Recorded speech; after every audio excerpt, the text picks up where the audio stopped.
Hello, everybody, and welcome to the Null Zone. This is Friday Night Contact. Hope you are all well indeed.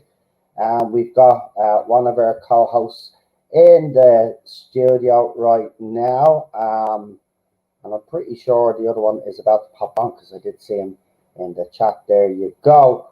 But we got loads to talk about. Lizzo is in the headlines for all the wrong reasons. We'll get into more detail about that, but they've responded, which hasn't, the response, let's just say, in my opinion, hasn't went down the way I think she expected it to do. Even some of the media is reporting tonight that her career probably won't recover from this. We'll talk about that. We'll also talk about scumbag British singer Sam Smith, who also came out in defense of Lizzo with a creepy fucking video, but we don't expect, anything less from a complete psychopath. So we'll be talking about him as well. Big news, actually, I think it's the biggest news, but of course it isn't the biggest news because this is the world that we live in. The Nobel Peace Prize winner has admitted to sleeping with 300, so up to 300 to 400 boys from the age of 8 and 12 years of age, but it's not news all over the world. Like, this should be the big news, but it ain't. If this was 15, 20 years ago, this would be the biggest news on the planet, but because we're living in 2023, it ain't. So we'll be talking about that as well. We'll also be talking about Neil deGrasse Tyson, who has come out in full support of this gender nonsense. Snow White actress complains.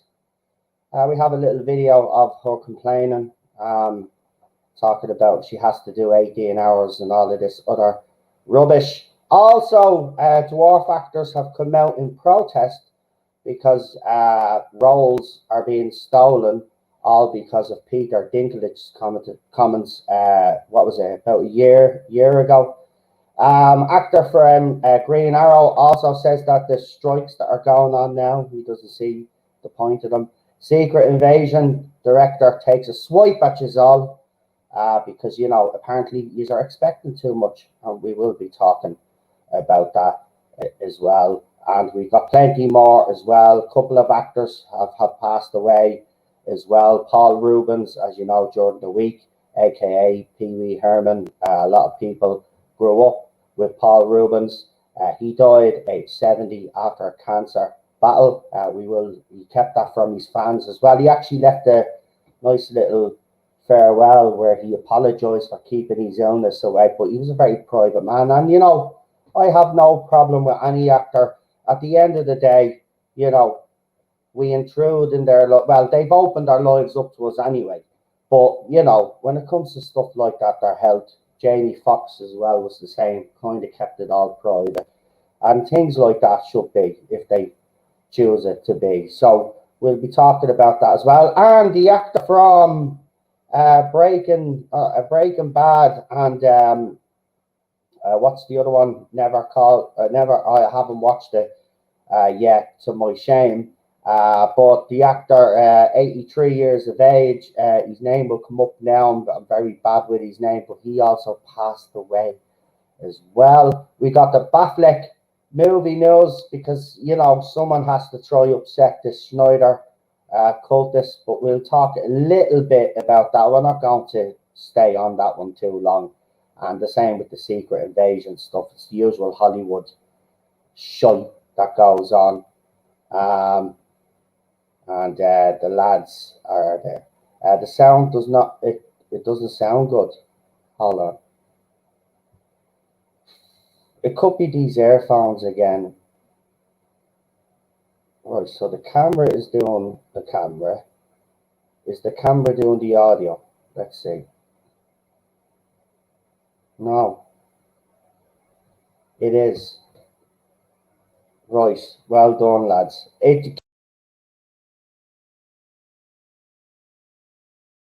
No, it's gone back. See, it's gone back again. What? There, now it's changed. Everything is slow on this computer.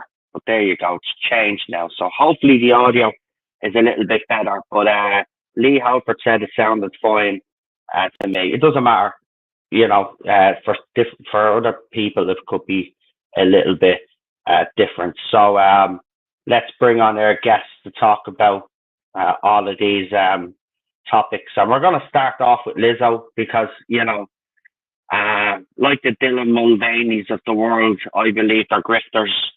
And, you know, yeah, I'm not hiding the fact that I have a bit of a smile on my face. You know, I love when these people get their comeuppance because we know deep down that these are not very nice people. But not doing this alone. Let's bring on our co-hosts. And let's start off with, he's been missing for a while. Problem being? Oh, I wish I hadn't said anything now because it sounds worse. There we go, I think. Noel's gone into robot mode. Nah. Yeah, it's gone really weird now. It sounded like you were in the bog earlier. Now it just sounds like you're talking out of a 1950s radio.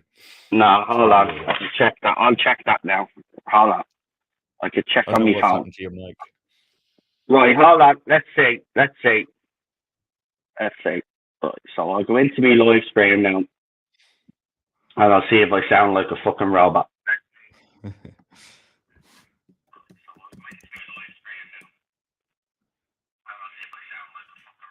No, I sound perfect. There you go. So it must be a glitch on your end, guys. Sorry about that.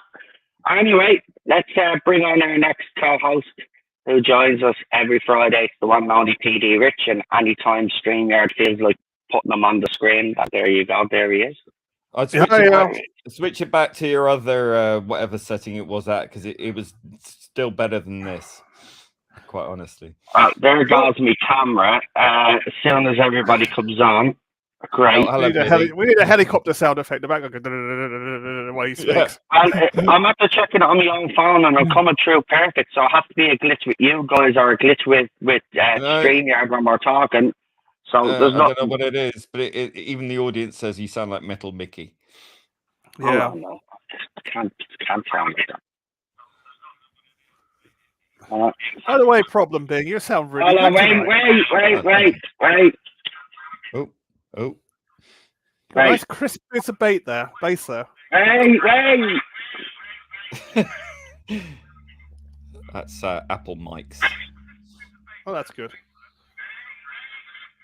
Well, I sound all right. The yous are lunatics. Yous are making me sound like that loud. Seriously, just switch it back to how it was before. Oh, for God's sake. Well, that's yours fault, right? You should have let me leave it the way it was. Well, I didn't know. I just assumed your mic was still working. I've missed you, Probby.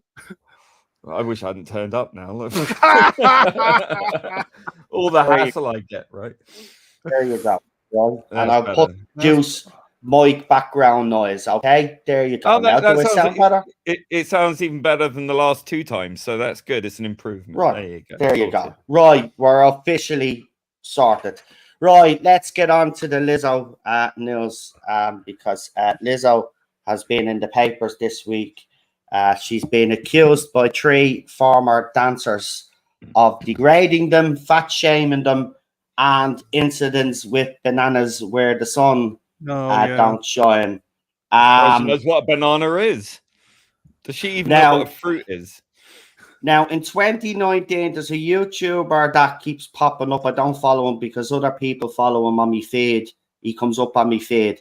So this YouTuber has dug up a video from 2019 where they're talking about the Amsterdam banana. Is it the Banana Club or Banana Bar or whatever it's called? Yeah, where they actually where they actually shove bananas where the sun don't shine. And she said, like, in her statement, it's very interesting, her statement, actually. Just want to hear her statement, because her statement, right, is so far removed. I mean, I don't think this woman realizes what she's being It's an MP of. statement. Well, her statement is this, but just for anybody that doesn't know, what she's being accused of is unfairly sacking 3 of our dancers, fat shaming them, and getting them to do lewd acts and stuff like that. Now, not just her, but apparently the person that manages the troupe is also involved. Now, Lizzo has come back to say, well, you will hear her statement. So, you know, again, when Cheryl read the statement, she was like, right, you should have just stopped there.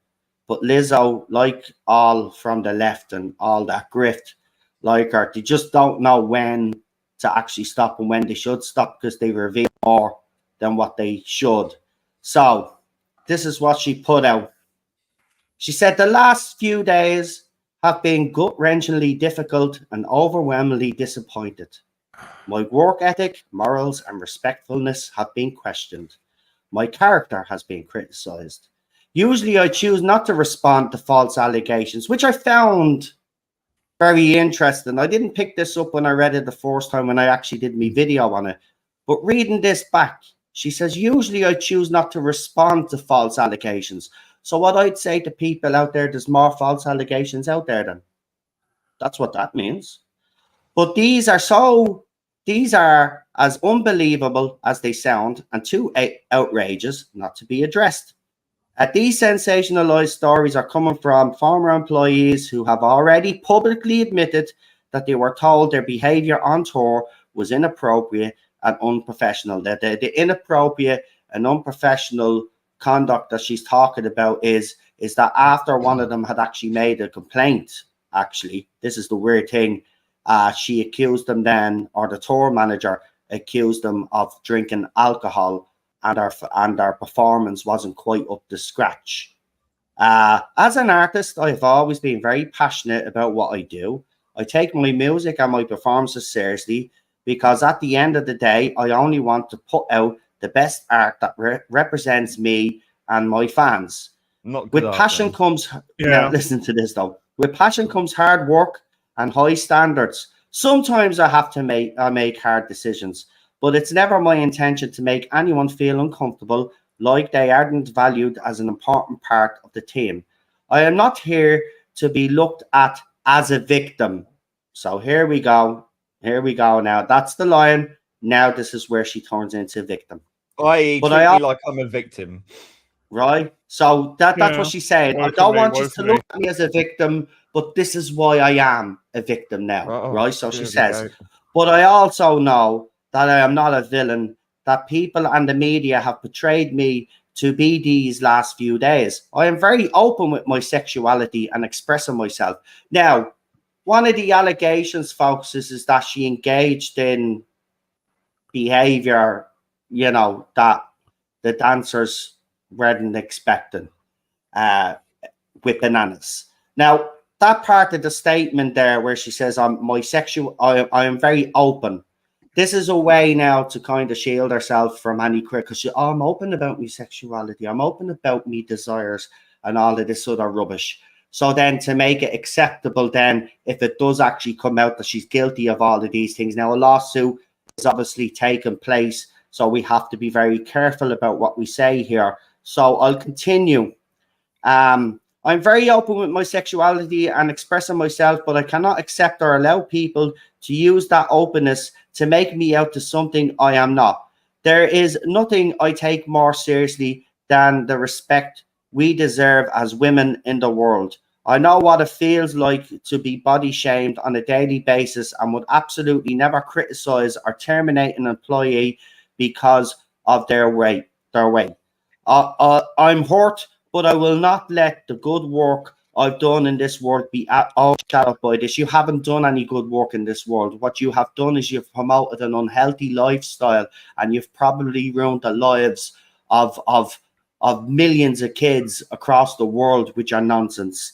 I want to thank everyone who has reached out in support to lift me up during this difficult time. Now, before you respond to that, one celebrity has actually come out in support of Lizzo, and it is Sam Smith.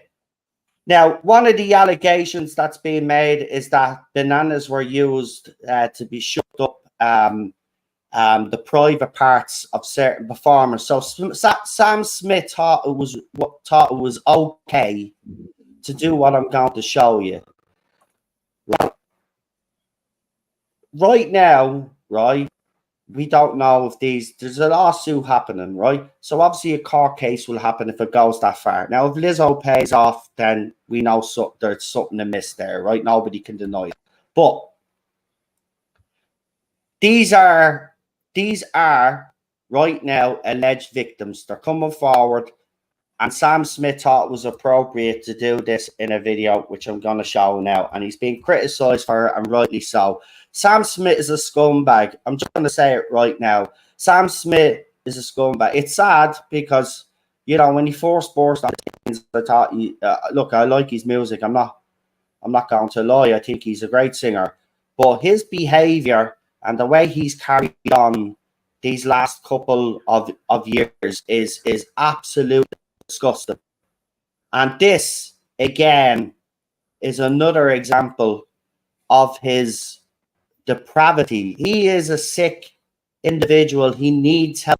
If he thinks it's okay to mock alleged victims of this woman, right, then he is sorely mistaken. It's absolutely disgusting. Where is this video? I thought this video would have been the top bloody search. Do people not moan about? Do people not have morals anymore?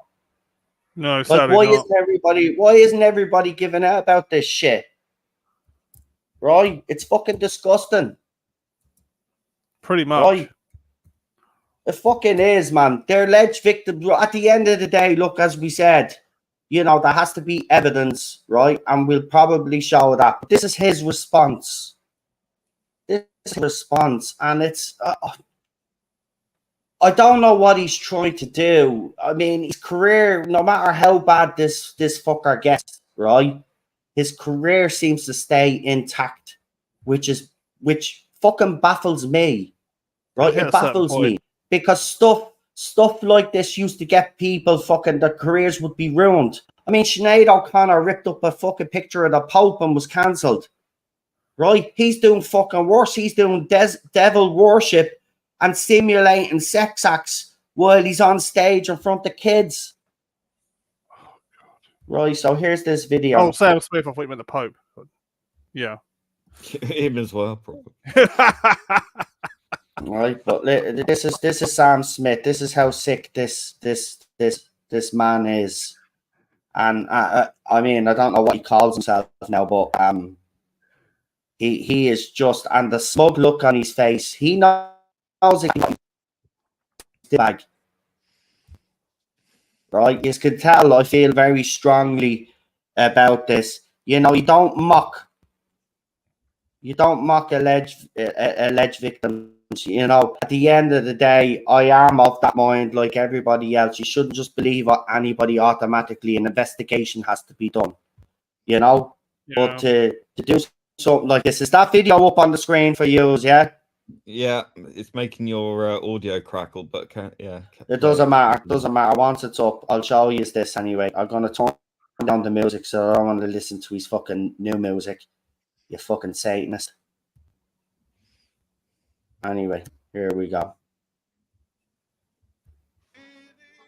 Oh. La la la la la la la la.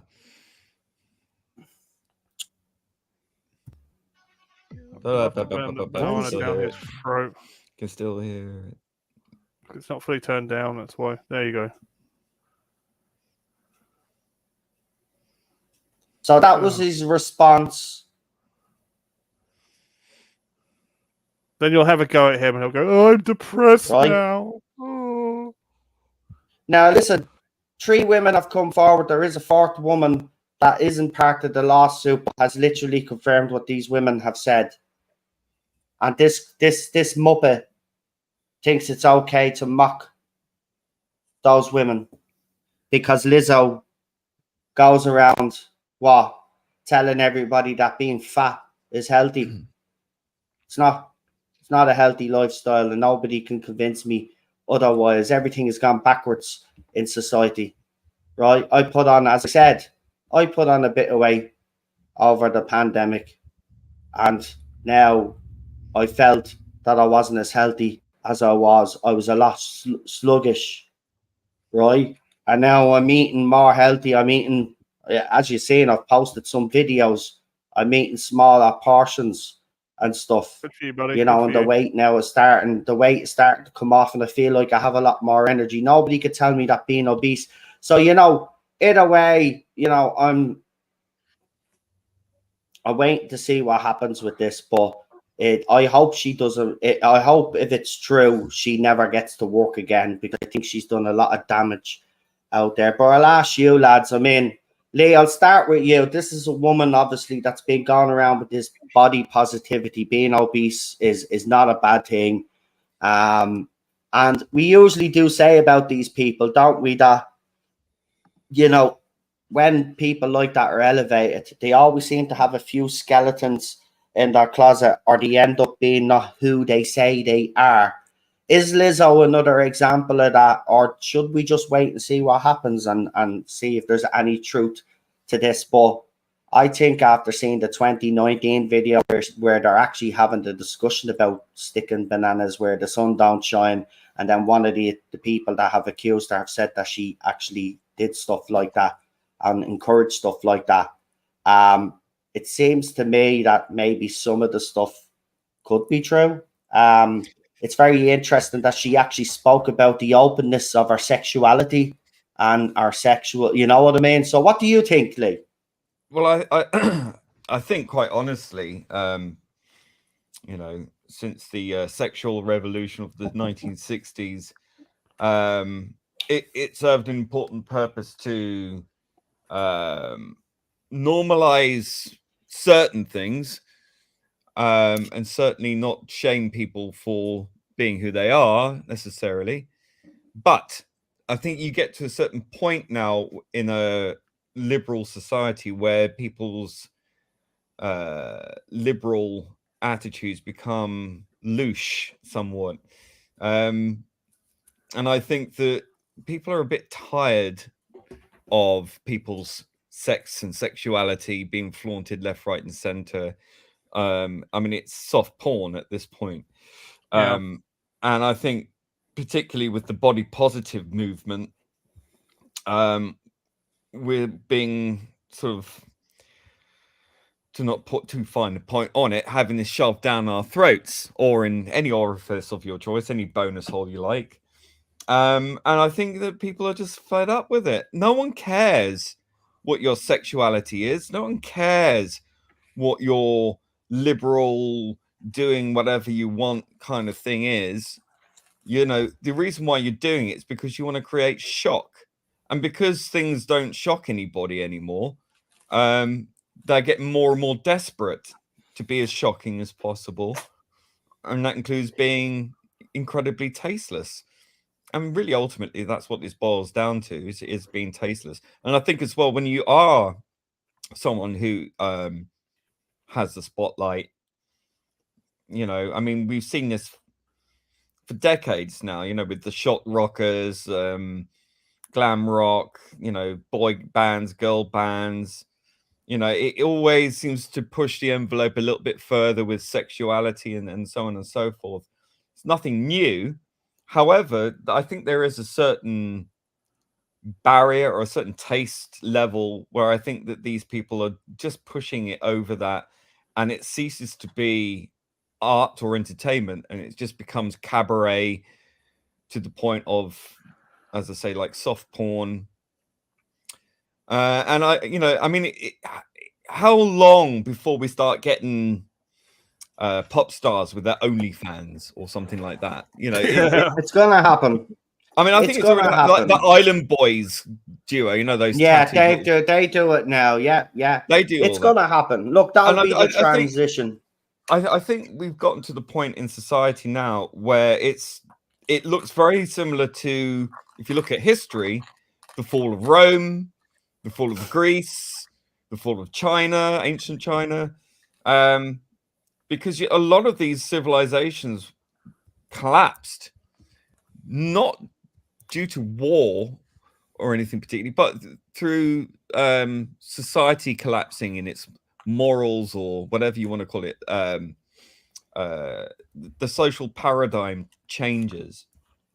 But I think, I'm not one to sit here and moralize, but I do think that at a certain point, you have to seriously start questioning where we're at and where we're going.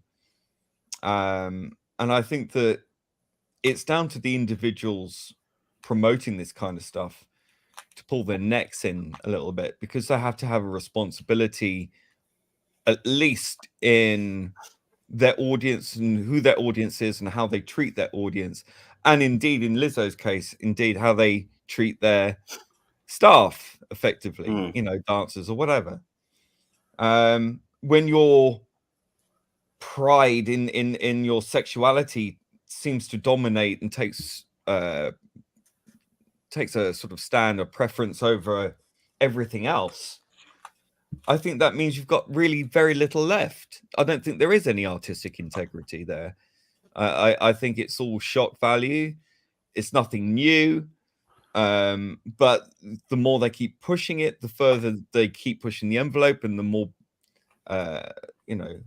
dangerous it gets when you consider the audience is of teenagers and even younger, especially not so much the sex aspect necessarily, but also the body positivity aspect, pushing a very unhealthy lifestyle, jiggling about. And it, not only is it unhealthy, but it's no one wants to see that. Well, okay, I say no one wants to see that. Clearly people do want to see that, well, for whatever reason. I mean, I question your judgment, but that's fine. There's a market for it, you go for it. But at the same time, it's dangerous, though. It is dangerous. I do think there are limits that really need to be self-policed rather than legislated for or against. But I do think that when you're pushing that envelope to that degree, and you've got a duty of care to your audience and a certain standard or a certain level, I think you shouldn't cross that. But again, I think it's down to people having a very sort of debased sense of entertainment these days. I don't know. I would urge maybe record companies to pull their artists in, particularly. I think I don't know. I mean, morally, pop music and all that has always pushed the envelope in that regards. They always have pushed boundaries. I mean, Madonna is a perfect example of that. I mean, she pushed a lot of boundaries back then. I mean, her videos. I think a lot of this really does stem from the sort of our generation female empowerment stuff. Well, I think it's our generation responsible for raising kids in a way that we would like to have been raised, by being cosseted, but we had to fight for everything because there was nothing. So I think there's a lot of overcompensation, and I also think that the education system is to blame, because it promotes this kind of very loose attitude towards sex, sexualizing young people to ridiculous degrees that it's untenable, and people are exposed to a lot of fetishes and things online and in music videos and whatnot. But as I say, you had the Satanic Panic in the 80s. You had shock rockers, Ozzy Osbourne biting the head off a bat, stuff like that. I mean, Marilyn Manson, 9 Inch Nails, all these bands and things in the past. And Madonna all the way back in the, particularly I think in her 90s period, being very over hypersexualized. Yeah, and I think it's like a virgin and stuff. Yeah, well, that's more the 80s, but I mean, particularly much more, I'd say, in the 90s, like the erotica era and all that kind of stuff. Justify My Love. Where she did it, yeah. But these people have taken their sexual expression as far as it can go in terms of public decency, I think is the key word. Now, I think you have to define what public decency means and what is acceptable in public and what isn't, and stick to it. Yeah, especially if it's, performing in front of young people at a concert. You're gonna want to have certain standards that have to be met by law. But again, legislating this kind of stuff can also be overzealous. Double-edged sword. You have to have that balance. But I think we've certainly reached saturation point with sex and sexuality. I would find something a bit more interesting to talk about, something that involves thinking. Songs that might have actual meaning rather than licking things and stuffing things in places would be probably more interesting culturally. I don't know. Does this kind of music get pushed in China, Japan, Korea, India? I doubt it. So we have to really look at ourselves as a Western society and set some new standards, I think. But I think that has to be a social change rather than legislated for. But at this point, it's very hard to say. PD, you gone? Well, it's just generally in the Western world at the moment, there's no self-respect or self-control. It's just gone out the window. It's just we're just heading. I just think we're right. We're heading over a cliff. Quite seriously. I agree with a lot of what my problem being said. A hell of a lot. He's right. But did you ever hear the one about Alice Cooper? Problem being, he went off to, I think it was Belgium or something, and Iggy Pop turned around and said, "Bring me back a switchblade. Bring me back a switchblade." So Alice Cooper did. The next thing, Iggy Pop's cutting himself up on stage with it. Alice Cooper's going, "Oh God, what have I done?" Well, yeah, I mean that's true. Iggy Pop used to bash himself around his body with his microphone until he bled. Yeah. And he would turn up in see-through trousers or get his dick out on stage. But I mean, that audience was adult, an adult audience. Yeah, it was an adult audience. That's the big difference here, right? What adults do at adult concerts is you know what I mean? It's there. That happened. But they were adults. The adults weren't bringing their kids in the 70s and bloody 80s to these type of fucking events. No. Now it seems to be normalized. You can bring your kids to a Satanist artist now. You can bring your kids see a concert where they're joyriding each other all through the fucking concert, wearing skimpy, little or nothing, or nothing at all, but their private bits are covered. Like, it's become normalized. And, shows like those... That's the old adage, isn't it? Sex sells. And I think the music industry is so greedy when it comes to that they will turn a blind eye because it makes them money. But ultimately, pressure needs to be applied by, I don't know, parents or whatever. Or it's not just parents. It's really but it's their responsibility. If you're going to take your kid or let your kid go to one of these concerts, they should know better. Also, the promoters and the music industry needs to also take accountability. They won't, because as you said, money. 18. But as you said, they won't, because there's money there. But the government could certainly step in. I mean, they have with individual artists stepped in if they thought an individual artist has gone too far. Remember all the stuff with Eminem in the early 2000s? Like, they really went after him when Bush was president. Like, they really went after him. He sings about it. Like, the only thing is you then risk government overreach, and that is something else that you have to be careful of. So it's a middle ground. It's a middle ground. You have artistic freedom, but you have public decency laws as well. Yeah. And I think that those should be applied properly rather than sort of let loose, as in not taken strictly. Especially if you've got under 18s at a concert event, or a drag time performance involving acts that might not be anything to do with reading, let's put it that way. So I think there are quite clear distinctions. I think we should enforce those distinctions and make sure that parents, promoters, music industry, labels, etc., are on board, maybe sign an agreement to something that they explicitly promote explicit material for 18. I mean, this is the thing we had in the 90s. That was a problem, really. I mean, when you slapped a label on the CD saying explicit lyrics, kids went out and bought those albums because they knew those were the ones that were risky, you know, or deemed risky. So it can have a negative effect that you're looking for. So that's the other issue. So you create a whole other set of problems by trying to clamp down on this kind of thing. So ultimately, I think it's a societal thing. I think it needs to be presented as tasteless, and if you want to go there, immoral, but without getting on Mary Whitehouse about it. Yeah. But you have to create that change in society. How do you go about that? Well, that's a conversation that needs to happen. It really should happen, and you know, social media is a good way of at least discussing these things. But it needs to become.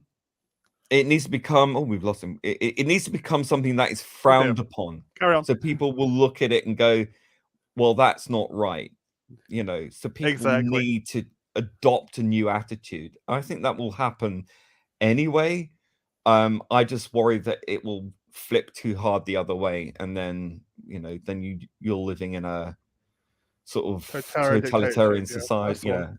So it is a tricky subject, but I think that's what these types of people do. They know they can get away with it because they hide behind all this victimhood and the status of this new hierarchy, this social hierarchy of diversity and inclusion and intersectionality.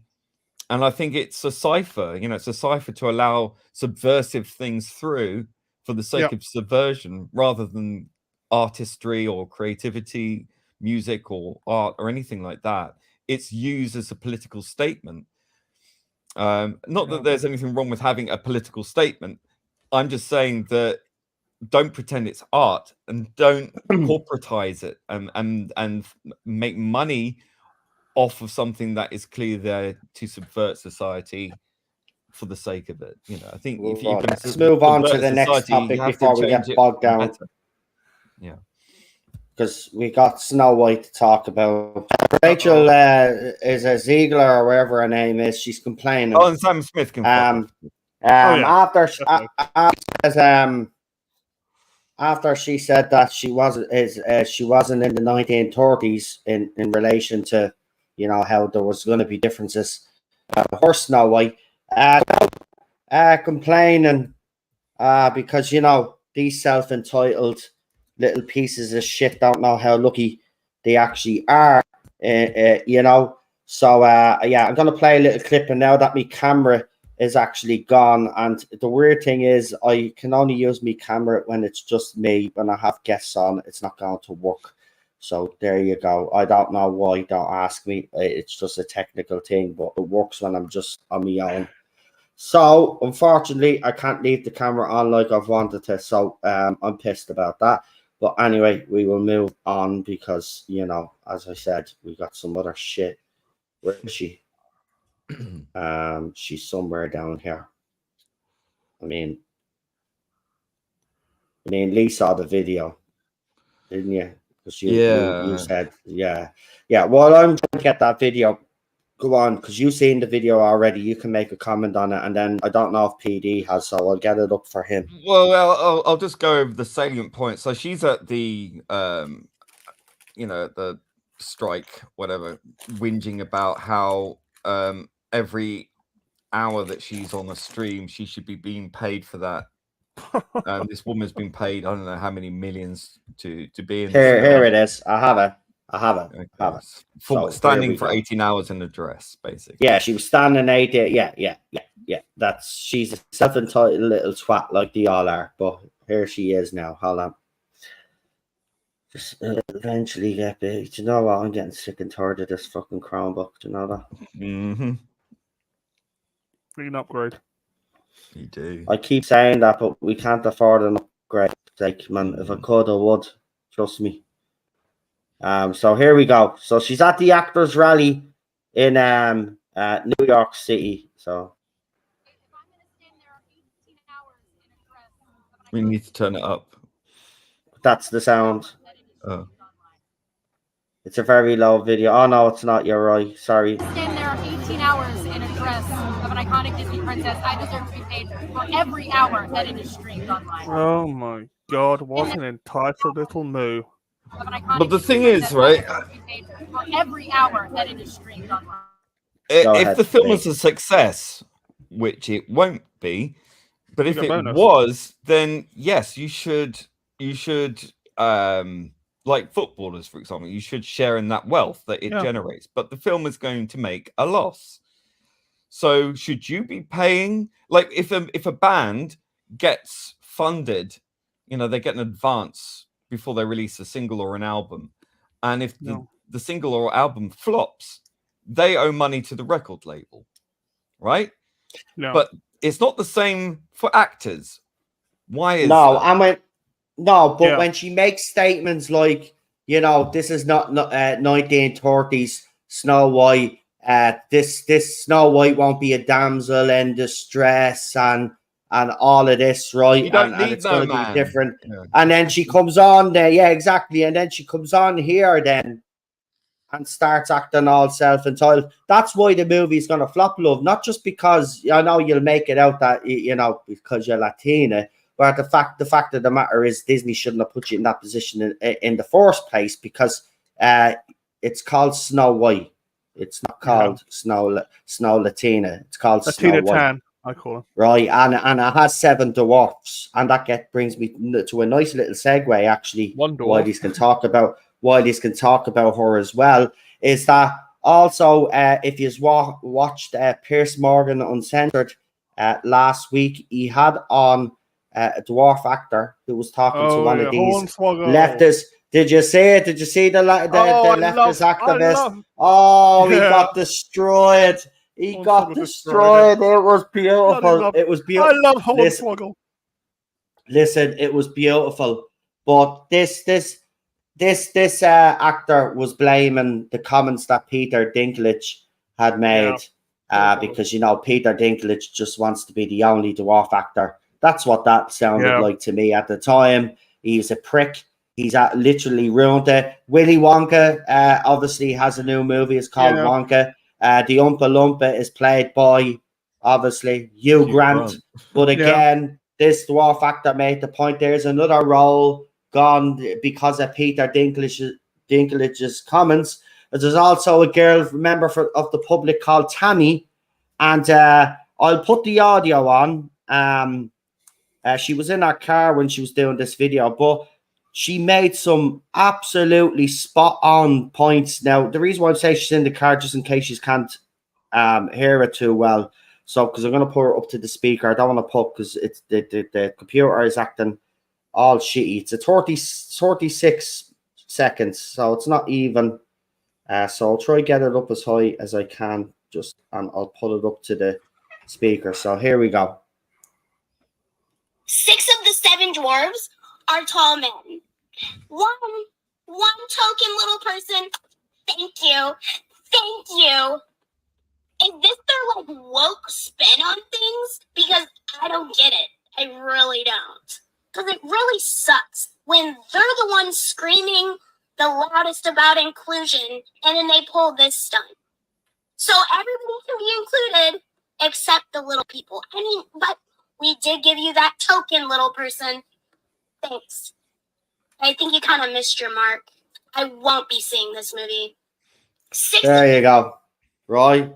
So that's the point here. You know, they bang on about, you know, inclusion, diversity, and all of this other nonsense. And then as she says, well, you gave us one token dwarf actor. Right. And this is why this movie is going to suck balls. True. And is going to do bad. And this is why Rachel's little rant that she had is absolutely ridiculous. Listen, love, as Lee said, this movie ain't making no shit money, love. So you don't deserve what you think you deserve anyway. I mean, the shit that's come out your mouth straight away. Listen, if I was running Disney, you would have been sacked. for those Well, comments. ultimately, think about this, right?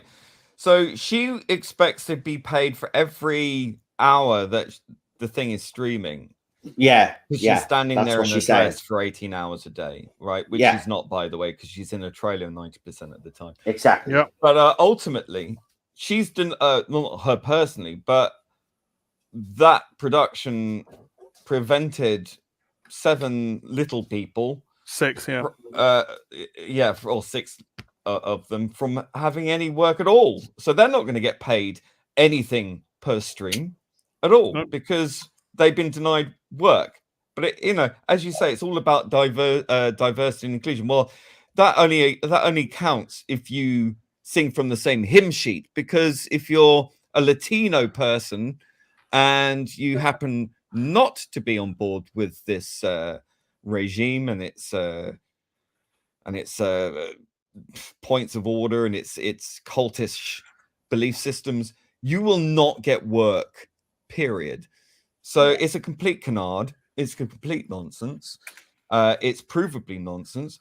And they take one word of one actor who scotched it for everyone else. I know. But they don't listen to them. They don't listen to these actors. These little people. Yeah, the other actors that have to work. Peter Dinklage is in a very fucking privileged position. Let's be fucking honest. He is a great actor. Nobody will deny that he is absolutely brilliant. I mean, his he's performances overrated, quite honestly. No, in fairness, in Game of Thrones, he was fucking brilliant. No, yeah, but no. name anything else. Nothing else. Well, Game of Thrones, mate. Well, he was in that what Marvel movie was he in?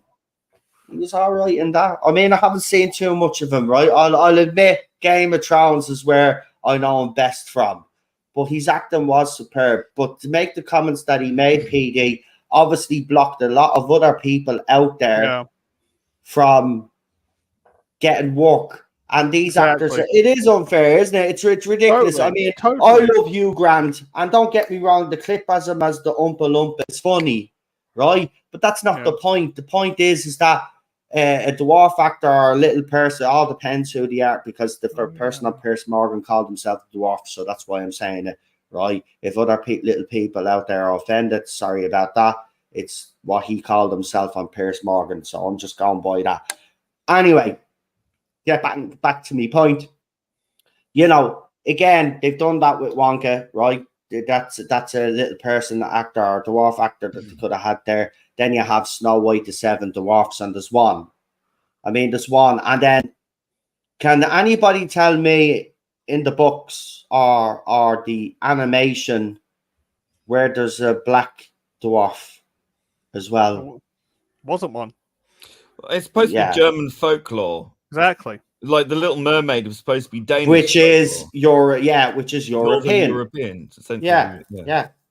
Exactly. But I think as well that this is so tone deaf as well. It's not only just these dwarf actors who are shafted, but it's also the fact that this woman is complaining that she wants her fair share, even though she's already been paid multi-millions of dollars, whatever it is, or I don't know what her contract is, but I mean, but she'll get paid, and then if the movie is a success, they always get a little bit more. It depends. Yeah. But what about all the hardworking parents, families who take their kids to the cinema, have to spend like £100 or $100 just to take the family to see the cinema, get the snacks in, who are working maybe 2 jobs each, possibly paying their mortgage, paying their food money and their other bills, and then paying for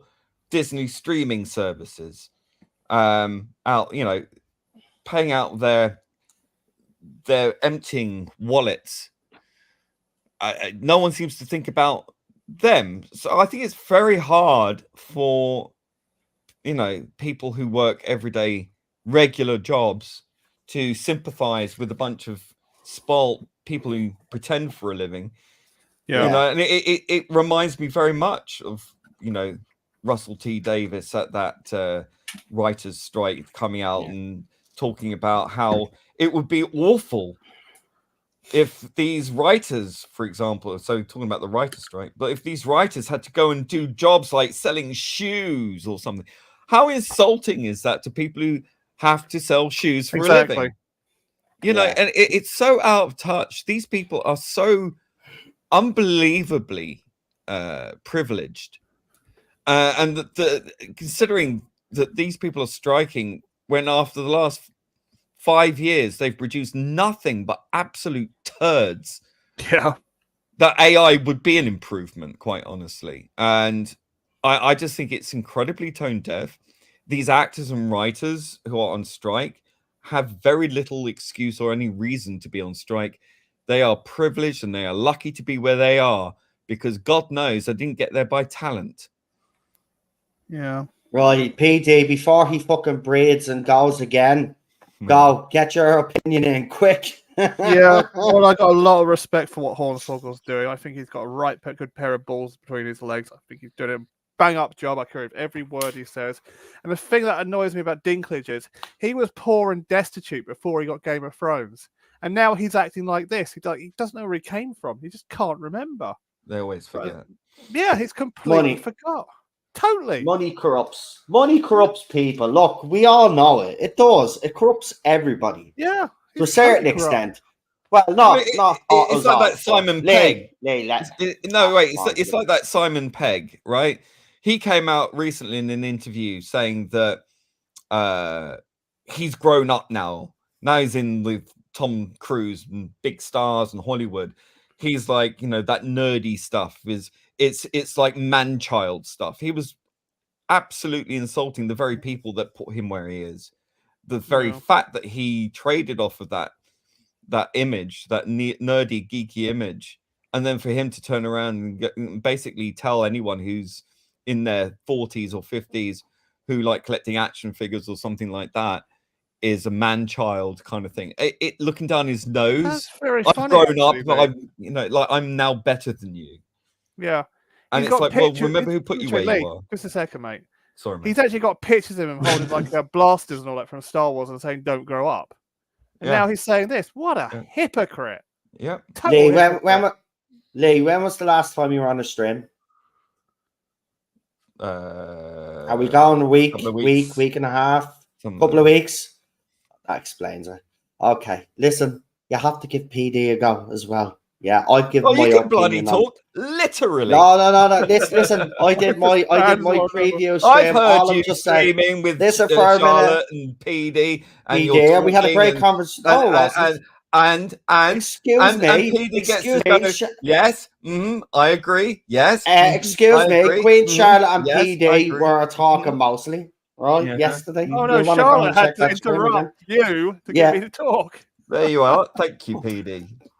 Right, but get bread, going on strike. We're going on strike, everybody. Go ahead.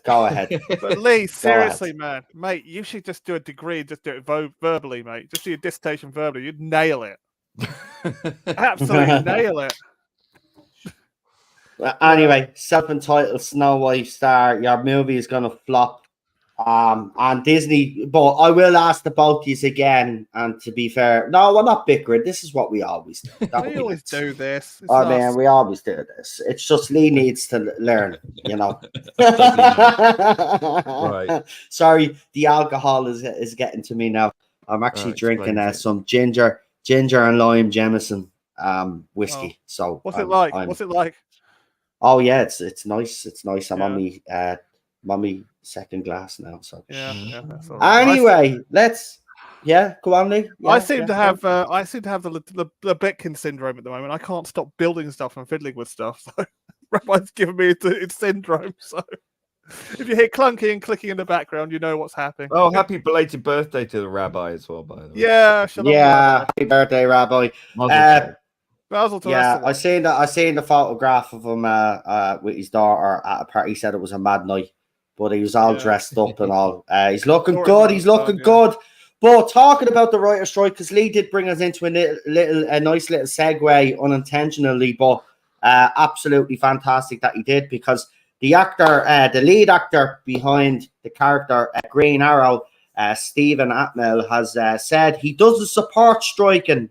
I support my union, but I think it is a reductive negotiating tactic, and I will find the entire thing incredibly frustrating. And now another actor came out today. I've seen it. I don't know who it was, but another actor now has also come out and said the same thing. Is the tide turning in this writer strike? And are people nowadays just sick of strikes?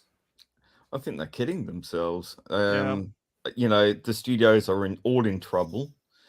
Disney especially is in trouble. Warner Brothers is in trouble. The thing is that this strike. I have to disagree with you with Warner Brothers, though, because Barbie is a Warner Brothers thing. I think they are in trouble. I think. You know, well, that movie is going to make over $1 billion. It's going to beat the Super Mario movie as well. That movie is going to win big.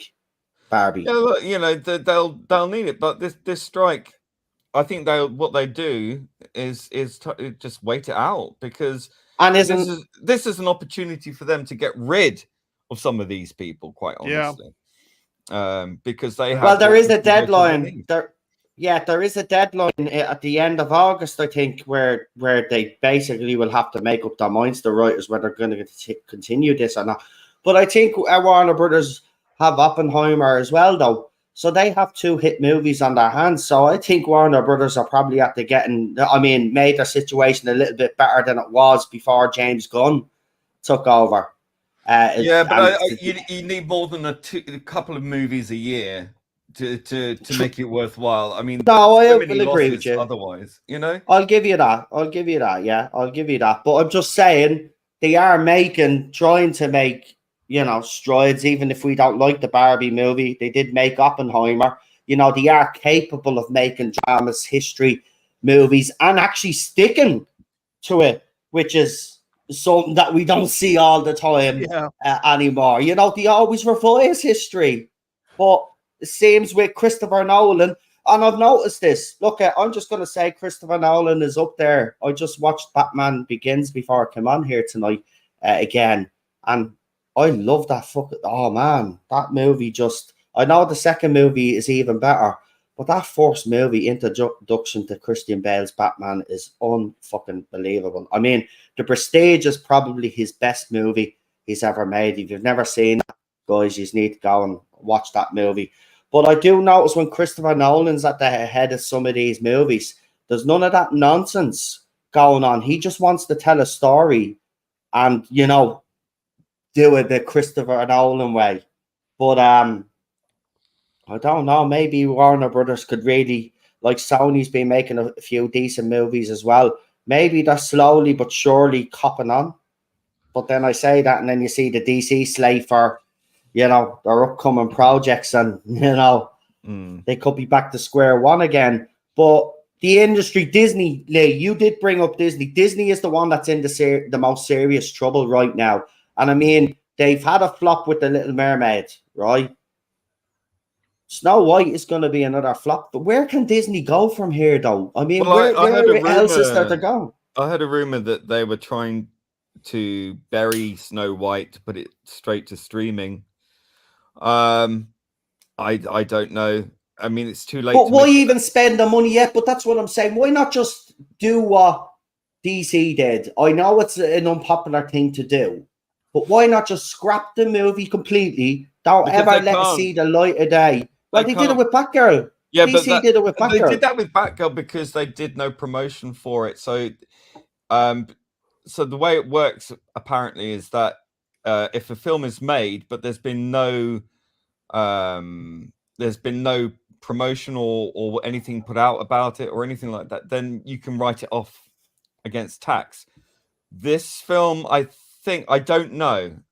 Maybe they can do it with this, but I just think that they've done promotion for it already. So I don't think they can write it off. I don't know. I mean, I would if they could, I would do that, but I'm not entirely sure. I think the best thing that they can do is put it straight to streaming and, you know, forget all about it. But I just don't. I don't know. I really don't know. Peter, you know a little bit about the industry as well as Lee. What do you think? Could they Could they realistically can this movie? Has there been any? Is there anybody in the chat that has been keeping an eye? Because I haven't. I'm gonna be honest, I haven't. I just, I just read the articles on it, but I haven't actually seen any promotion for it. Has there been any promotion for this movie? Because if there is, Lee is right. In a way, it is very hard to kind of can a movie if it's already started to spend money on promotion. But if there has been no promotion, they could can this movie if only those promo shots that we seen, which they said were fake, they weren't the real promo shots. If that's all they've actually taken, then would they can this movie? Would Disney can a movie? PD, do you think? They might do, but it's a long shot. But there is promotion material, but it's all pre-recorded for this one, just in case the strike goes on forever. But the problem with Disney is at the moment is that if you go to watch WDW Pro's channel, he's come out with all the DEI stuff, and my God, it is freaky. Absolutely. It's a cult there. Absolute cult. It's the only way I can describe it. And now people are starting to come out the woodwork and tell everyone what's happening. So, well, they're sacking a lot of their DEI people, aren't they? That's why, that's why DIE, as I call it. That's why I can walk back in to immediately sack the DEI chief and most of her team, because they're just insane. Well, they're charging so much money just sitting in an office all day doing nothing other than dictating, quotas, emails firing off to say, well, you need this amount of people and that. It's nonsense. It's a protection racket. Just make the fucking things right. And then if you want to use a diversity and inclusion, it's actually simple. We've spoke about it on this channel, but not only on this channel, hundreds of YouTube, thousands of YouTube channels, doesn't matter what platforms they use. We have told you how you sort this conundrum out, how you can still make your money, keep everybody happy, right? Yeah. There are stories out there, there are cultures out there, there are countries out there with stories that you could introduce to us all. And then you can have all the diversity and inclusion that you want. But no, you want to take the lazy way out. Why didn't Disney do a live action of The Princess and the Frog? Because that would be classed. Well, they couldn't, because then that would be classed as, let's be honest, bestiality, wouldn't it? No. There's a Disney film, an animated film called The Princess and the Frog. But if you did a live action, you don't want to see a woman kissing a frog now, do you? Well, it'd be a CGI frog, probably a better one than the one we saw in 11 or whatever. Do you really want to be shown? I know kids. See, we were smarter as kids growing up, Lee, so we wouldn't have went out and kissed fucking frogs. But the kids today are so fucking stupid, they probably start going out kissing fucking frogs. Little girls start going out kissing frogs, thinking they turn into princess. Yeah, that's just silly. No, I mean, like, look, that is a black lead film. Like, why not? You got a black female lead. It was a successful film. I mean, I don't think they should be doing live actions anyway of much superior animated films. Just make new stuff. As I said so many times on this channel, Disney should do the Mahabharat or the Anansi tales, the Anansi stories. Exactly. Stories from African gods or Indian gods. I mean, you've got the perfect. I mean, use those cultural hallmarks, those stories that are not told in the Western world. Get those stories, Disneyfy that. Why not? Bring that. I mean, it would be shit, but you can't argue that they wouldn't be doing. Well, you don't know if they did it. If they did it justice, this is the thing, though. Well, they won't because they're Disney. That's the thing. Yeah, exactly. There's no will to do that. They want to take the easy route, the lazy route. I'm sorry, but handing a Latina actress the role of Snow White is an insult to the actress, first of all. But it's also an insult to the source material. Yeah, exactly. Again, Latina actress. You mean to tell me that there are no stories out there that you can have a Latina lead? No, you can't find stories out there. There's different. I mean, you really can't. Yeah, why use German folklore? Laziness. Why use German folklore when you can use folklore from ultimately a whole bunch of different cultures? And you could bring that to an American or an international audience. But they're not doing it. Yeah. They're more interested in subverting these IPs that they own.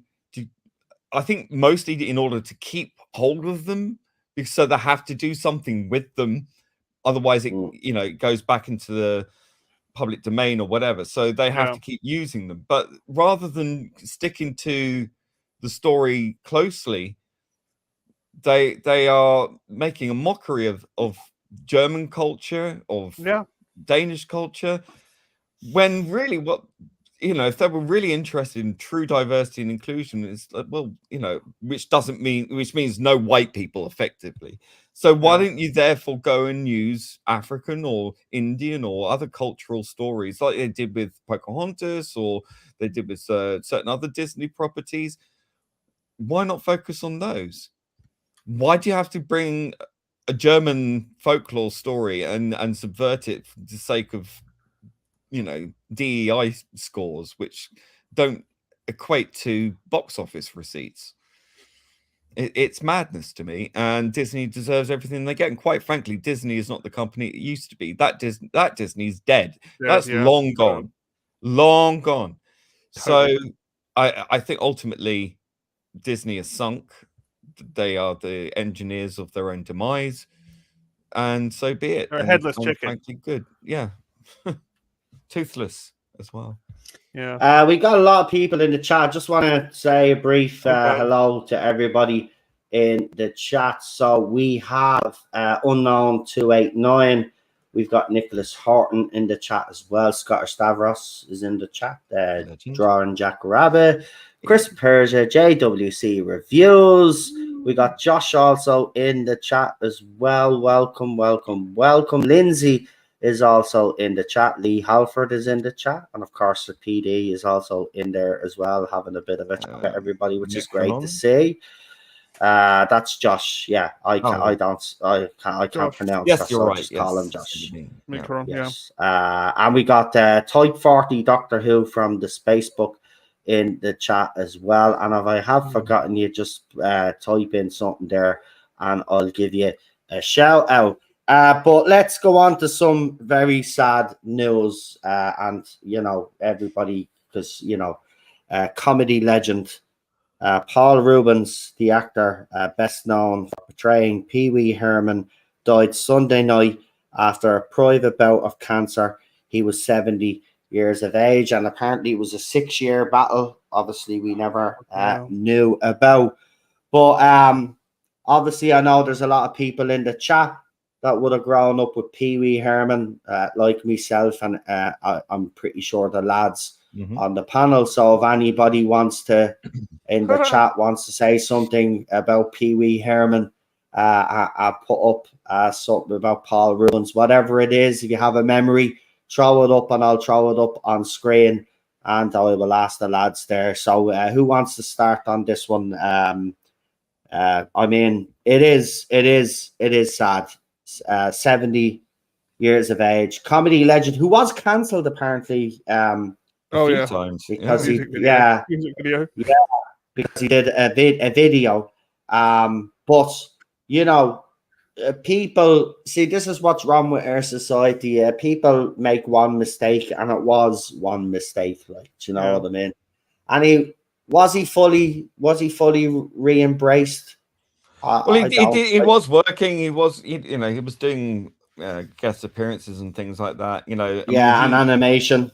He was put on trial a couple of times for things, but found innocent. I think it's very difficult for someone to survive that and then to come out the other end and still find work. So, I mean, he did manage to do that. I think he was embraced because of, what he gave to Hollywood and, in the film business and whatnot. I think it's a shame that he was really put through the ring and destroyed over allegations and all sorts of things.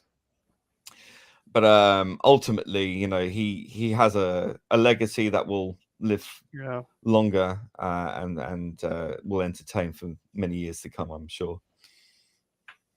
Yeah, he was also, if I'm correct in saying, he was also Max in Flight of the Navigator. He was the voice of the Alien Max.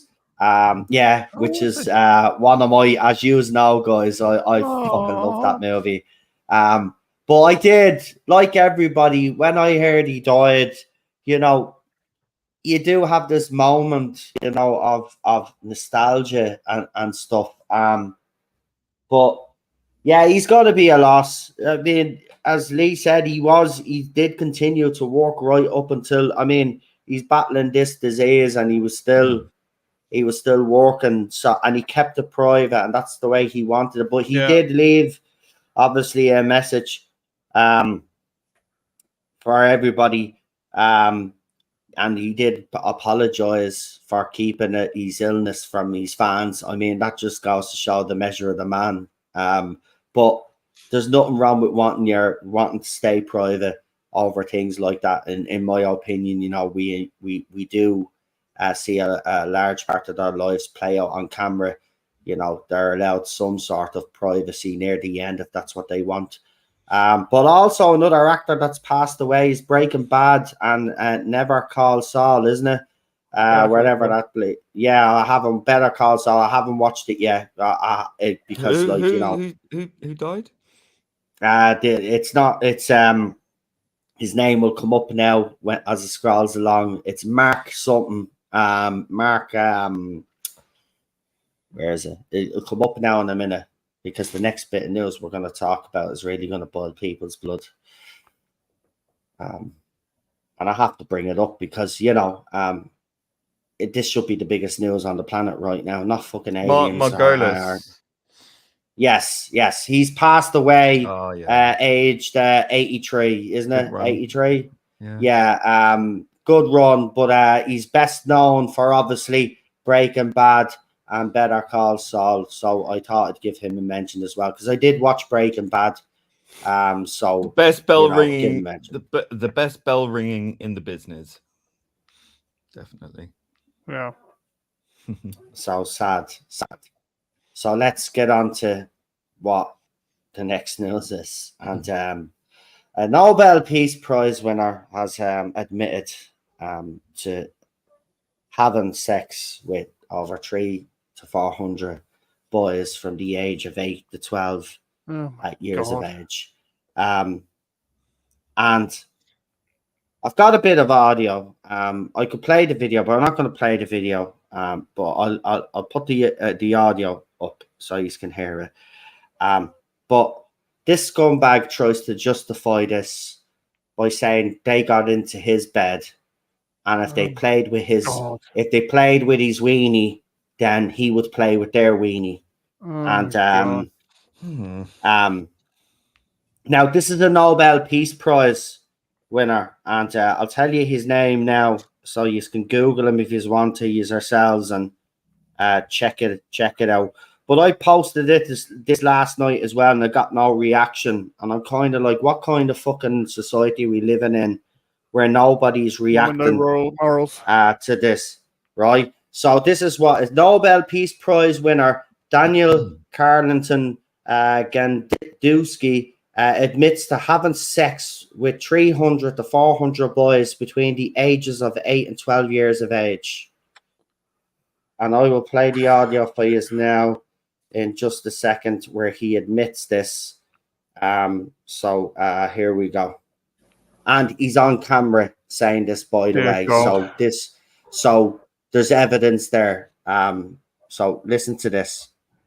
I've never once taken a kick to my bed. They have come to my bed, and I have no one to kick them out.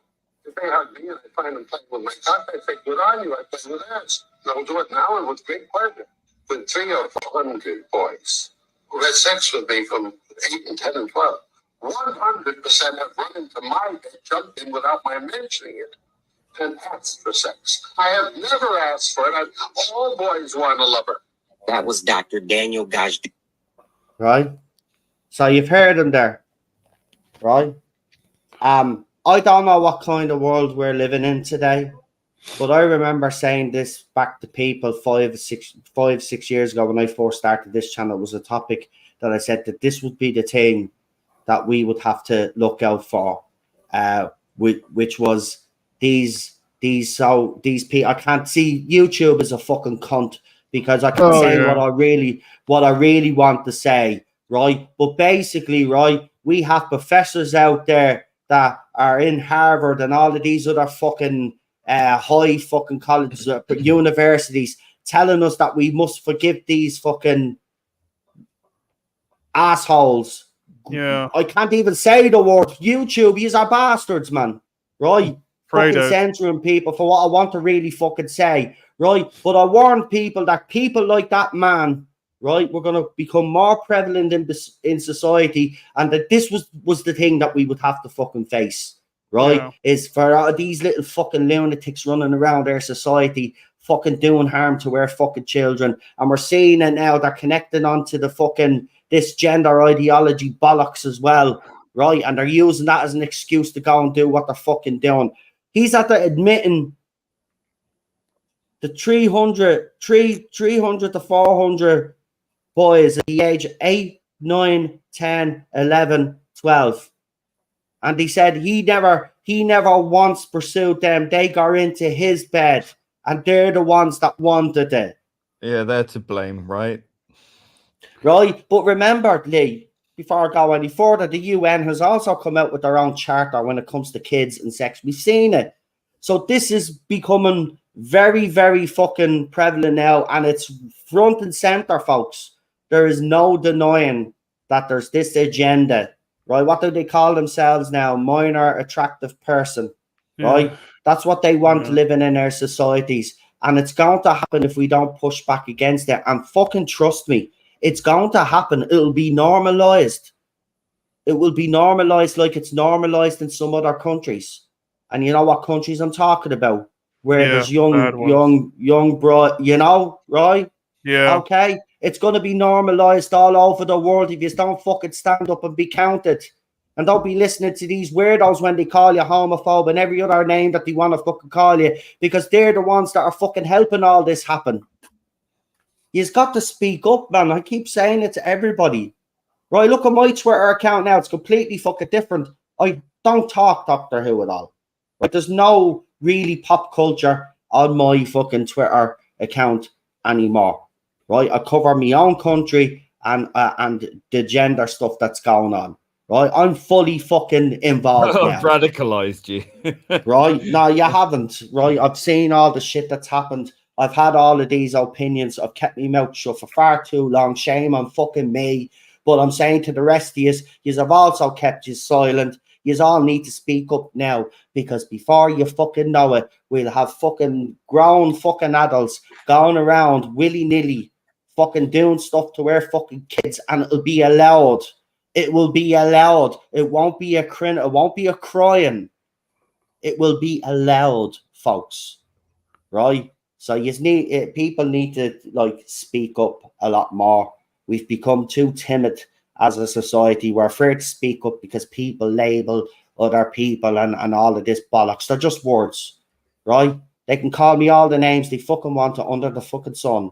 Laugh it off. Brush it fucking off, right? Doesn't matter what they send you. They can't fucking hurt you, right? But you can get your voice out there. You can hold these people to account. Like I've done. Some fucking mother goes out and buys that I Am Gay book and fucking big fucking goof. This book is gay. Big goofy smile on her face saying how she's gonna indoctrinate our fucking kids. Got rainbow flags and fucking trans flag all over our fucking account, and she's a weird fucking little psycho. And then we got an Irish teacher, right, who's going saying I'm gonna indoctrinate all your kids, and then he was approached on march, and then he acted like a little pussy in front of people when he was approached about it. Right? His face turned fucking white and he nearly shit himself. Right? You won't indoctrinate our fucking kids. Right? Yous won't. Yous dirty, disgusting, vile scumbags. That's all yous are. Right? And what yous are all proposing and what yous are fucking doing is child abuse. Fucking child abuse. You ought to be ashamed of yous ourselves. Yous dirty, disgusting, rotten pieces of shit. What kind of society are we living in where this is fucking normalized? Wake the fuck up. I told you we were going to go back to the 1500s, right? Where teenage brides, fucking young kid brides be walking fucking around, right? The UN is putting a charter out, and then you have all of these fucking organizations and companies that make coffee and clean carpet are all coming out and support this fucking butchery of fucking kids. It's a fucking crime against humanity as well. All of these fucking doctors, nurses that facilitate all this should be fucking locked up. Every single one of them. And every fucking parent that brings their child to one of these fucking events, you should have your kids taken off. You're unfit to be a fucking parent. How fucking dare you expose your fucking kids to that fucking vile fucking shit? Let them be fucking kids. Let them grow up and have a fucking life, and let them then choose who they want to fucking be when they're old enough to fucking choose who they want to be. Fucking hell. What the fuck has gone wrong with our society? Right? We're fucking fucking weird. Politicians and all getting involved. Politicians exposed over here, right? As fucking groomers. Right? They're everywhere. They're fucking everywhere. It's not just Hollywood. They're everywhere. They're in your schools. They're in your libraries. They're probably fucking sitting fucking across from you. Right? Because these people are not afraid to hide anymore. Do you remember when it was a dirty little fucking thing and we catch them and we fucking do something about it, we lock the cunts up? Right? But now they're being open about it. They don't care anymore. Because they've got people in power to fucking change things quietly and fucking slowly, and they have been. Absolutely disgraceful what's going on. I'm a fucking, do you know what, man? I ever saw, I'm just gonna say this, right? I haven't been radicalized, but right, and you know, but I will say this: if we don't do something now, right? We're not just got, look, society has already collapsed as far as I'm concerned because all of this nonsense is, but we got to do something now before it turns into a complete shit show, because we're on the verge now. We're on the verge now, right? And all of these people that are put front and center in front of the media, you always notice that they always get exposed to being fucking assholes or groomers or fucking something. There's always something about them, like the pieces of fucking shit. Yeah, they're never fucking nice people. These people are fucking dangerous that are in our society, and our governments, companies out there, fucking TV, the music industry, it's every fucking where, right? You can't even go to your local fucking shop anymore, and there's rainbows every fucking where, right? Rainbow zebra fucking crossings now. It's not a zebra crossing now, it's a rainbow crossing.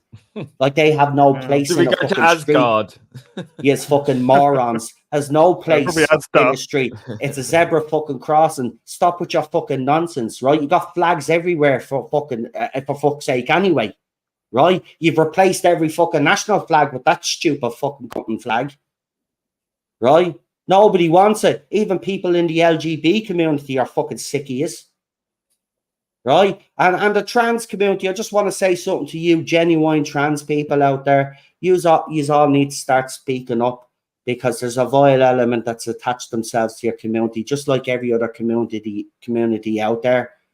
And there are a vile sect of men out there that are using this, and they're causing a lot of damage to your community. And we and everybody else has to understand that it's not all the trans community, and we do have to make that distinction. And we have to be very careful, because I've seen that it's going overboard and every trans person is being blamed for this. It's not every trans fucking person, right? It's a fucking, as usual, it's a fucking small minority of fucking scumbags, right? Just like when they latched onto BLM, Me Too, even Not My Doctor in the Doctor Who fandom, there's always a small element of scumbag that latches onto that.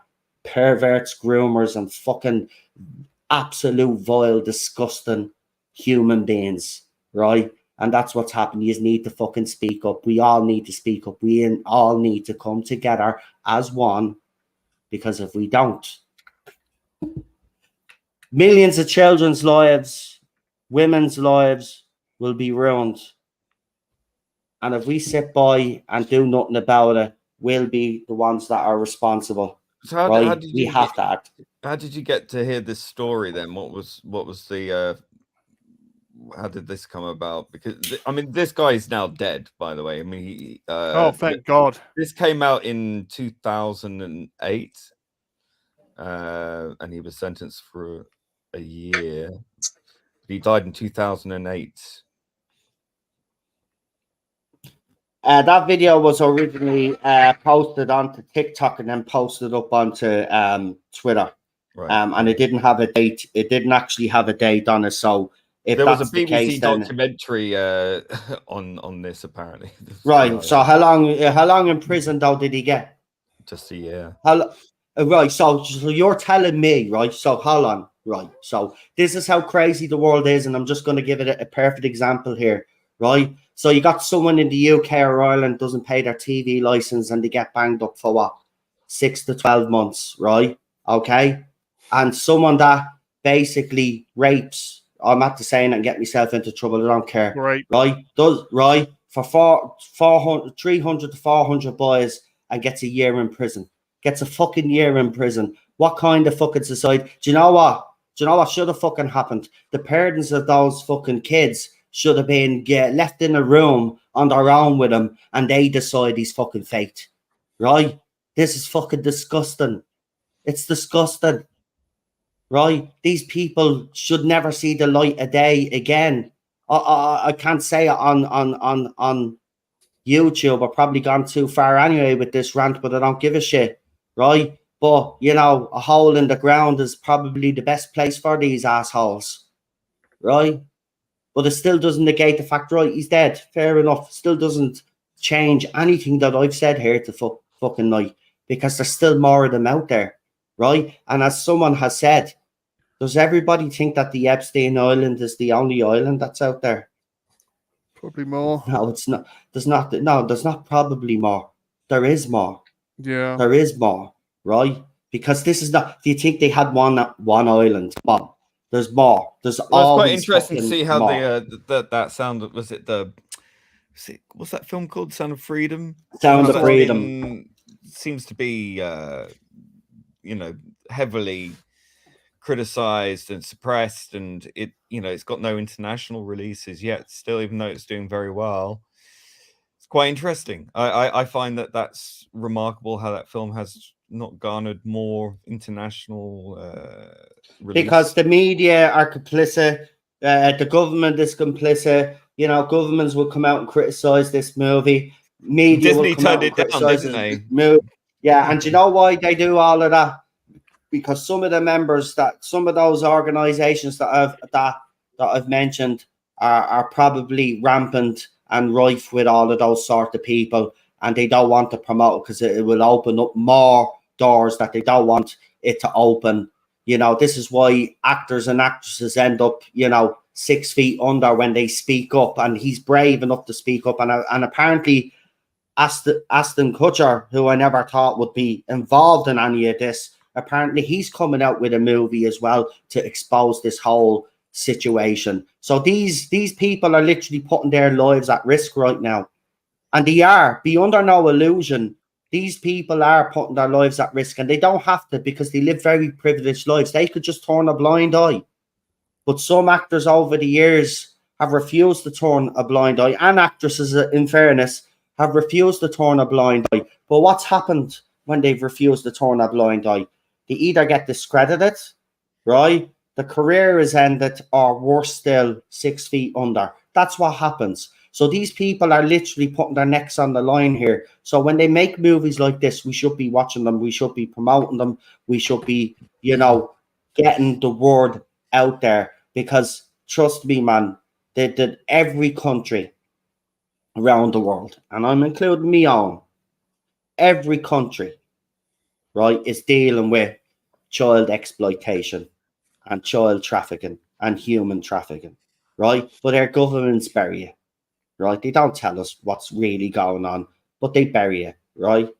We've got citizen journalists in all those countries now that are exposing all of this, right, on social media, because it's the only platform where they can expose all of this, because as you know, the media has the monopoly on what we know, right? So unless we break that, you know, the wider public is going to be fed false or distorted facts, as they have Yeah. been for a very long time. I mean, this has been going on decades. This is not a new phenomenon. I mean, you know, even RT back in the day when we were growing up, we used to say it was government propaganda, even though it was supposed to be separate to the government. You know what I mean? But it never was. It always defended the government in political programs and stuff like that. So we used to call that the propaganda station. So they've been doing it for decades, but it's absolutely disgusting that they keep getting away with it.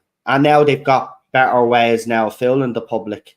You know, they've got all of that technology now where they can pretend that they're actually in a country, you know, fake being in a different country and say, oh, there's an air raid, we better take shelter. You know? Yeah. Lee, what are you eating? I'm not eating anything. No, sorry, that was Who- something falling down from my tool thing. It's a bit Sounds like unstable. someone's eating crisps or something. That's eating what I thought crisps. you were eating, Chris. No, that wasn't me. No, It's no. my I'm still belt I mean, punch. not you. You didn't take a breath to eat anything. Sorry, no, Yeah, that was it my was- whole punch falling from my pile of tools. Ah. There we go, back up there now. Oh, I know what Anyway, that was. That's me ripping some tape. Don't worry about it. Yeah. But again, the fact that I didn't know that that the man was sent away for a year just goes to show you, though, what obviously wasn't a big story at the time, because if Yeah. it was, it'd be something we'd all remember. And Well, that it was just a big proves story my enough for point. the BBC to do a documentary on it. So Yeah, apparently, I was Wow. impressed a bit though. BBC. Yeah, The- it'll say about them the listen, better. The BBC has the fucking I need a fucking that.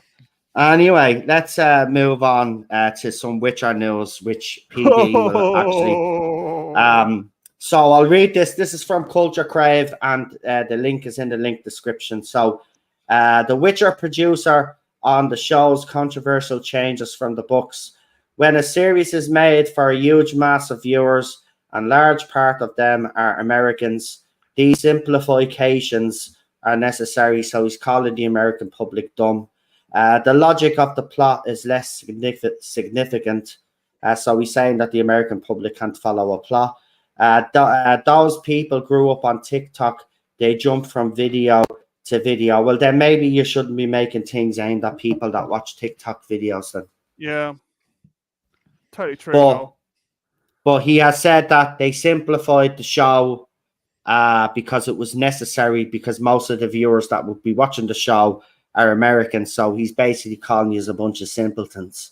So, you know, no wonder that show is going to can. Also, it looks like the writer strike may cancel it Thank indefinitely. God. Anyway, so I will ask you first, PD, because this is a show that yourself and Charlotte and the games and the books that you are very interested in. Yeah, This is one of the reasons why this show is failing, because this producer's come out with something and then the other producer came out with nonsense about Henry Cavill and all of this stuff. Is this show going to survive, in your opinion? Are we going to No. see Liam Hemsworth as The Witcher? not at all. I think it's dead. I think it's totally dead, and I do not like what these people are saying. I actually think it's because they don't understand the book and they can't pull it off. Hence, what Henry Cavill has been saying to them for the past 3 seasons. They don't understand what they're doing. They're idiots, total morons who shouldn't be in charge of a bloody a zebra crossing, for God's sake. They've just absolutely screwed the thing up, totally, and they screwed it up. So they shouldn't be doing anything. By the way, What's just to add on to that, PD, just to tell you this, that Cavill's exit just made The Witcher Season 3 the worst rated season in the series history. So it was the worst rated season in the series history after, obviously, Cavill. They've totally Bye-bye. screwed it up. They've completely screwed the pooch. I mean, it's not the fans. I mean, I know the Witcher fans, they're quite cerebral. The fans are quite cerebral. I could understand them having to tone it down a bit for the normie audience, but not that much to the point of changing everything and then going, oh, we had to change it because it was too complex, which they've been saying. They don't rubbish. understand the source material. That's the problem. And now they're lashing out everyone and projecting because they're screwed up and everyone can see how badly screwed up they have, and their time is coming. That's what I think about it. But then again, it's like Star Trek 2009. It's a lot of people had problems with that because that was popcorn Trek. That wasn't that slightly cerebral Star Trek that we all like. So I can kind of understand why they're toning it down a way, but it's probably not because of the fans. It's because of them. There you go, Frank. Lee, have you got an opinion on this? Which Well, are nonsense. I cottoned onto it straight away. I couldn't even get through the first episode without switching it off. So I'm not really invested in it. You know, obviously Henry Cavill's treatment led to the demise of this. The fact that they clearly didn't understand the source material. I don't think even the original writer is very No, he's not. happy with what's happened. It's typical careerists who are writing this, you know, with a political agenda, that they don't like the source material. They want to tell their own story. This is a common trope now in Hollywood. It's sunk Hollywood. And you know, it's taken this long for it to come out in the wash, that people are just simply done with this kind of crap. And Yeah. you know, you can put a band-aid on it, you can shove glitter all over it. Not that they even do that. And it just doesn't work. People are not interested. I think they've lost a lot of fans anyway. I think that special that they did was a joke. I didn't watch it, but from everything I've seen about it and the clips that I've seen of it, it was bloody awful. And they haven't learned a damn lesson because they're just not talented.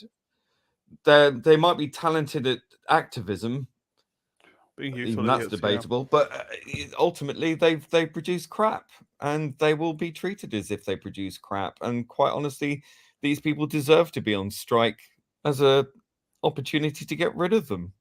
I think if Netflix had any to sense, that. they would can it, or they would put it on the back boiler and do something else with it down the line, but get people who know what they're doing. I think it's dead. Absolutely Yeah. dead. Dead, Jim. It's dead, Jim. Yeah, it's a walking corpse. Anyway, I hate this bloke anyway, but what's his name? Neil deGrasse Tyson. deGrasse. Grass, Yeah, him. Whatever. Right, asshole. Anyway, actor, not really scientist. Anyway, he has come out and defended this gender ideology nonsense. First of all, I'd like to ask: is he a biologist? By any No, chance? That's the physicist. well, he calls himself a physicist. I call him He's a mathematician. an actor. Yeah. Well, he's a television scientist who made a name for himself as being like this sciencey chap, but Like Bill Nye. really, it's just. I mean, for a scientist to come out making a political statement rather than a scientific one really undermines any credibility he may have had, which I don't think any serious person would take anything he says as scientific. Quite honestly, I just think he's a TV quack. He's, you know, pushing a cosmology that I personally don't agree with. But, you know, when it comes to biology, he's certainly not an expert. Professor Winston is. He's a sexologist, you know, he's great, a biologist, not a sexologist, but I mean, he certainly knows. Robert Winston, yeah. Professor Robert Winston, who went on Question Time a couple of years or so ago, when he categorically said you cannot change sex. Every cell in your body is sexed. That's one. And very categorical, you know, that no room for, well, maybe, or but if, you know, or feelings this or feelings that. It was a fundamental statement of fact, right? The evidence is in, you know, you cannot change your sex. Because do you want to hear what he had to say? I found the video. I've seen the video, but for the audience, go for it. Yeah, I'm going to just play the audio, as I said, but it's up to the speaker, so you should hear it just fine. So here we go. I have to press play. My point is, apparently, the XXXY chromosomes are insufficient. Because when Oh, we why? wake up in the morning, we exaggerate whatever feature we want to portray the gender of our choice. Either the one you're assigned, the one The you choose comedians to be, now. whatever it is. And so now, so now just to tie a bow on this, I say to you, somewhere I think I read that the United States was a land where we have the pursuit of happiness. Yes. Suppose no exactly. matter my chromosomes, today I feel 80% Can you female, pause it? Pause it there. 20% male. I'm gonna Yeah. Go ahead there. Yeah, go ahead. So when he talks about the pursuit of happiness, which is in the Mhm. Constitution, yeah, your personal happiness is one thing, but when your happiness impedes the rights of other people's others. happiness, Exactly. then we have a problem. Now, you cannot expect young children to be able to make decisions based on feelings that will make life-altering decisions for the rest of their lives, that will medicalize them, potentially sterilize them, and then physically mutilate them surgically. You cannot expect women to sit back and deny their right to happiness by having to share their spaces with potential predators. Not saying that trans people are predators. I'm just saying that people will use these loopholes to predate or express their particular kink or fetish. Mm. And you cannot expect gays and lesbians to accept this either, because their happiness and their rights, and I say our rights because I'm one of them, Amen to that. that we should be made to feel that we should accept a person with a vagina as a gay man and be told that we're genital fetishists or bigots or whatever for not accepting that. That goes against our very nature. So what about those rights? Should we change and make 0.03% of the population's happiness above everyone else's? That doesn't work like that. Exactly. Equality leads to genocide, because if you force everyone to become equal, no one has any value. We're all different. And to promote this idea, to force equality, now we are born equal. We're born equal. We are equal under the law, but that doesn't mean that some people are more equal than others, or that people Animal should Farm be all forced over again to be equal in terms of equal outcome. But this isn't equal outcome because this is more equal rights for people over other people. Sorry, I didn't mean to do that. It keeps switching off the screen. So play the rest. I will play. Hold on. So he's going to tie this up in a little bow using the pursuit of happiness. Yeah, as he says. So let's hear. So from that point, I've had to put it on from that point. So here we go. We'll just press play and let it play out at the end. It's not long. On this, I say to you, somewhere I read, I think I read. I know the way you should see his face when he's saying it. Was a land where we have the pursuit of happiness. Yes. Suppose no matter my chromosomes, today I feel 80% female, 20% male. I'm gonna put on makeup. I'm gonna do that. Tomorrow I might feel 80% male. I'll remove the makeup and I'll wear a muscle shirt. Why do you care? We told you why we care. Is it of yours to require that I fulfill your inability to think of gender on a spectrum? Wow. And you call yourself... I'll tell you why, Neil deGrasse. Because, as I've already expressed, your rights as an individual, you can dress however you want. At 18, you can do whatever you want within the law. Yeah. That's totally not what anyone's having any problems with. What we have a problem with is when you have to try and shift everyone else's life to fit around a tiny minority that makes demands which are unreasonable. And we're not talking about dressing up in a muscle shirt or feeling 80% female that day or 80% male that day. You can feel whatever you want.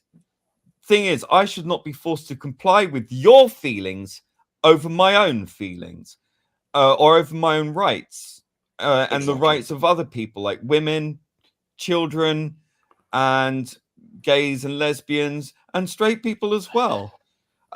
People with religious beliefs, for example. I have to be tolerant of them. They have to be tolerant of me. I'm fine with that. I don't have to agree with them. They don't have to agree with me. But that's the world we live in. And it's a broad spectrum of people. That's the spectrum. But when you start talking about a gender spectrum and a spectrum of pronouns, I think there was a list, a website put up of a list of pronouns. There's about over 750 of them now. Are we supposed to memorize those?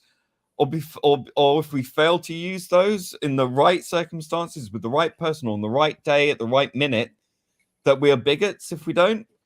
This is controlling other people.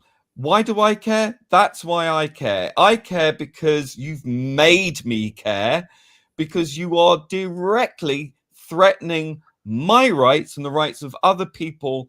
That is untenable for the number of people that we're talking about, to overturn thousands of years of human civilization and societal norms to fit around a tiny group of people with effectively mental health problems or fetish problems. Okay, so I'm not saying that everyone is a degenerate or whatever who wants to transition. No, absolutely not. But they have to recognize and accept that they are not the norm, that they are not representative of the entire culture, that they are not who they claim to be, but they can live as if they were to a certain point. They can absolutely dress how they want to Once dress. it doesn't encroach on other people's personal spaces and You have to and respect stuff like that. that, and other Women people's are rights, more, and that's women what's and happening. children above all else are the most vulnerable, because a man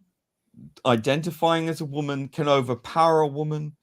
These ideas that they're espousing can also harm children who are susceptible to trends, as we've seen, who are making life-altering decisions and being supported by parents with Munchausen by proxy, effectively, where they project their need and their desire to have their child be different because they want the clout. You know, they want to be seen as stunning and brave and progressive. And look at me, aren't I kind? How kind is it when you are effectively erasing your child's sexual abilities when they're an adult? How are you kind to that child by confusing them? How kind are you to that child by making them feel that they can be born in the wrong body? To me, that's anathema. And quite frankly, it's frightening and it's wrong. And I think that ultimately this is gay conversion therapy. It isn't coming from the religious right. This is coming from the militant Marxist left. They want to erase homosexuality or gender nonconformity by enforcing very strict gender concepts on their children, by making them wear pink for girls, blue for boys. It's regressive. It absolutely is regressive. And it is erasing young people growing up who might just simply be gay. They might just be going through a phase, but they're not allowed time to decide for themselves with knowledge and life experience to know for sure.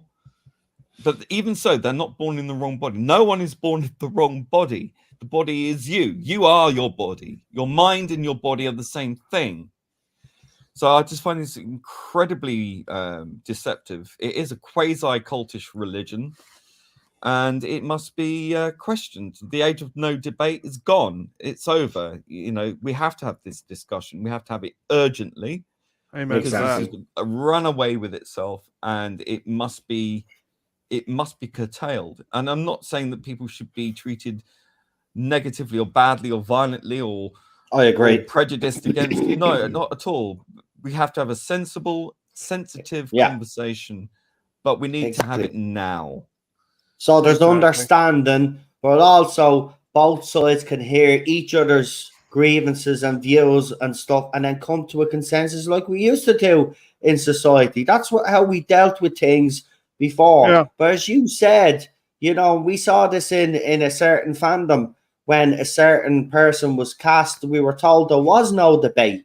You know what I mean? But that always had to be a debate. There always had to be that Well, talk. when because you then have we an seen what happened. 18-year-old, when you have an 18-year-old who was on puberty blockers from, I don't know, a very young age, Which they denied was happening. we say, well, they deny that it's happened. Sometimes they deny it happens, and sometimes they don't, depending on what the argument is. But Yeah. ultimately, this person was 18 when they went for bottom surgery. Bottom surgery means to have either a vaginoplasty or a phalloplasty. So when this person was put on puberty block, we're told that there is no long-lasting effects. It's all reversible. Okay, the voice for girls when they get put onto testosterone remains changed forever. If they lose their hair from male pattern baldness from testosterone, that doesn't grow back. Things can change and they do not revert back. That's a lie. We know that's a lie. Even though there's no long-term studies, we can see from detransitioners that this is a lie.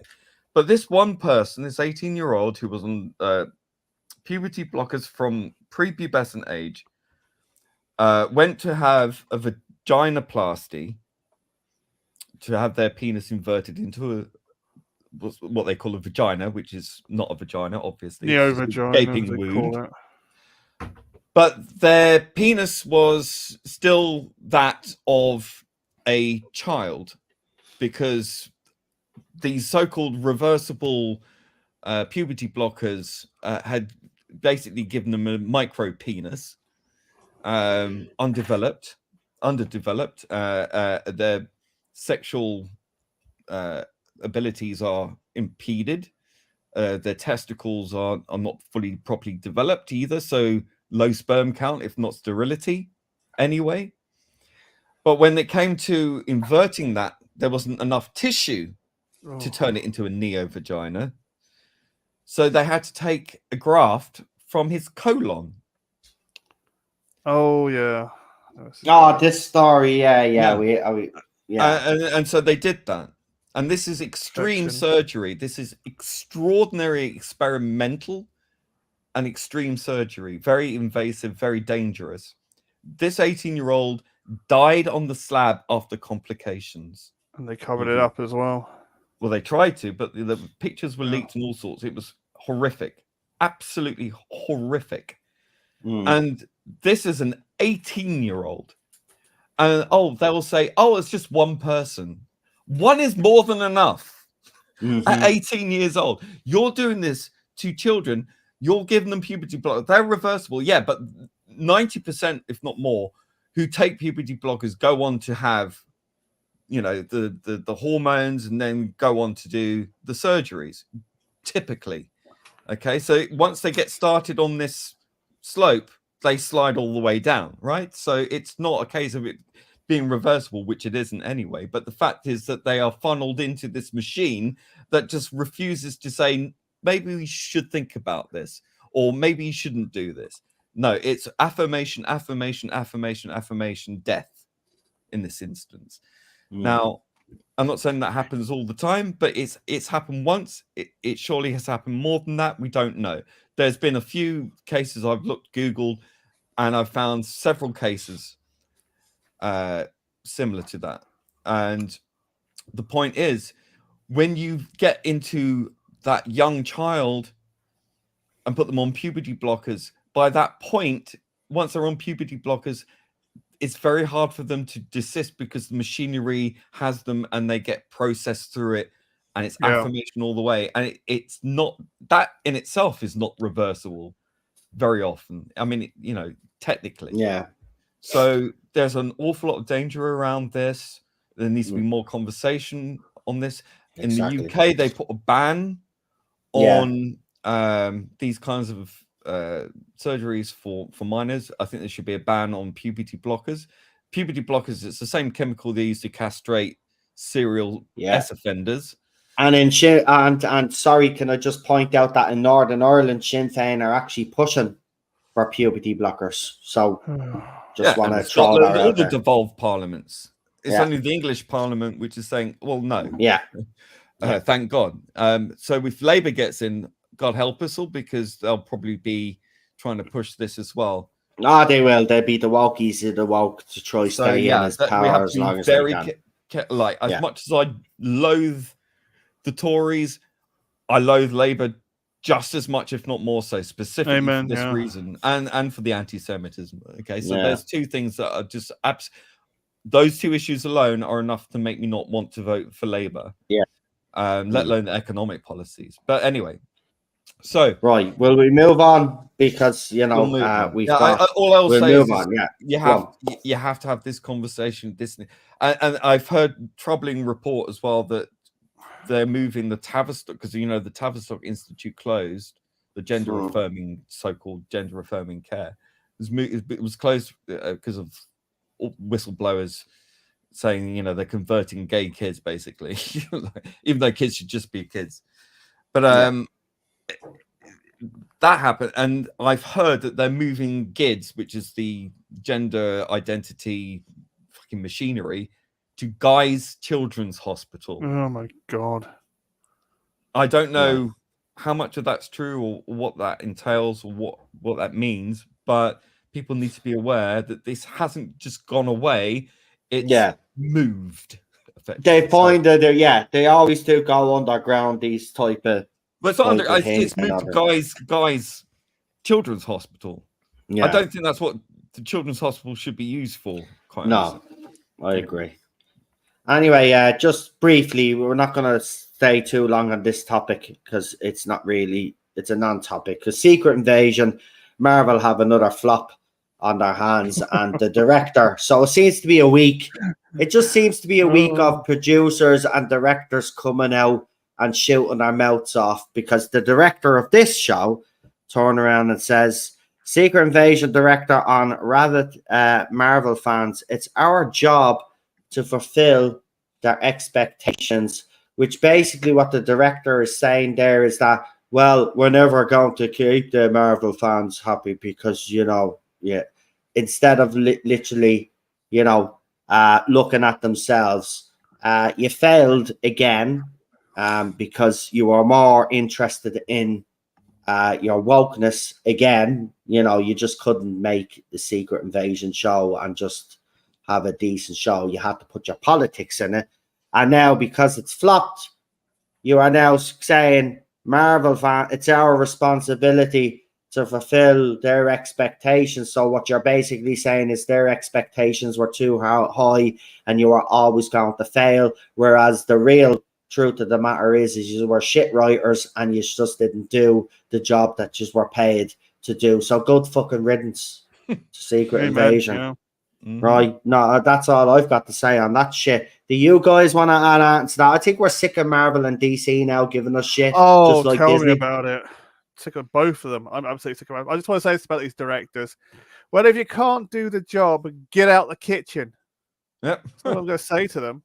Pretty much. They're here to write Marvel and stuff, and they're writing writing what's they call it, teen bloody, what do you call it, like romance and all that, like to youth YA novels, young adult novels. That's what they're writing in the form of superhero movies, and they're in the wrong job. Women and girls are not interested in superhero movies. No. Okay, I'm not saying that girls and women don't go and watch them. They do, obviously, but trying to cater solely towards them and totally ignoring your male audience, which is predominantly what that IP is. Disney do not understand Star Wars. They do not understand Marvel. They don't. They've tried to turn it into a female franchise. Yeah. And it isn't working. That's not your audience. You can't.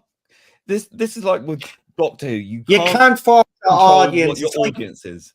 It's like putting petrol in a diesel engine. Exactly. It's not going to work. you cannot force your audience to like something that's unlikable. not there in the Yeah. first place. You know, at the end of the day, whether you like it or not, comics are male dominated. It's And just that's this the is way why it is. the Barbie movie was a success, because it was Yeah. targeted to a female audience. Female audience. Female audience turned up because it's something they want. It was all pink, and whether you Mm. like it or not, the gender stereotypes exist kind of for a reason, because girls are attracted to Barbie, girls are attracted to pink. Not all of them, obviously, but the majority of them do. Okay, only 8% of the female population identify as feminist, but yet everything is made for a feminist audience. Even the Barbie movie was made by a feminist, and she didn't even understand that what she was doing was making feminism look bad. But the girls went to see it because it was pink and it was Barbie and it had Ken, and they probably liked Ken. Yeah, they liked Ken more. They did. So, Ken seems to be the star. There's the whole movie, actually. I mean, they totally do not understand. Inadvertently fucked herself up by pushing a message, and she was so possessed by her own message she didn't realize how ridiculous it came across. Yeah. And so it became kind of an irony, really. I mean, that film's a success for all the most ironic reasons. I know, and it's going to hit the billion. It's about to hit the £1 billion mark as well. There was no slowdown, but this is an anomaly, of course, as Lee has pointed out. We'll get an X amount of copycat films all trying to do the same thing because they'll copy that. Yeah, they want to capitalize on it now, and that will you're right. Yeah. Right, I'll give you this one, Lee. So, new details about the Ben Affleck cancelled Batman movie suggests that it would have put a new spin on 80 years of Batman mythology, pulling from different eras to approach Bruce Wayne's story from a whole new perspective. Now, I'm just going to say this, right? I liked some of what Zack Snyder did, but I didn't like most of what he did. And I'm just going to say this, that sounds absolutely fucking horrible to me. He wanted to change the origins. No. Sorry. I'm actually kind of glad he's gone. Secretly glad. I don't think James Gunn's going to rescue it either, by the way, but I'm kind of glad that Zack Snyder is gone, because to be quite honest with you, you know, if we look at his movies properly, and if people actually look at his movies and are honest with themselves, tell me which Zack Snyder movie really stands out as the best that he's done. I'll tell you which one. The one that was fucked up in the first place, that you had to come back and use a load of CGI and refilm scenes. His version of the Justice League. Right? That was it. Batman versus Superman was shit. Sorry, but it was. Man of Steel. Listen, I loved Man of Steel personally, right? But looking at that as a Superman movie, I've got to be honest, it didn't reach expectations.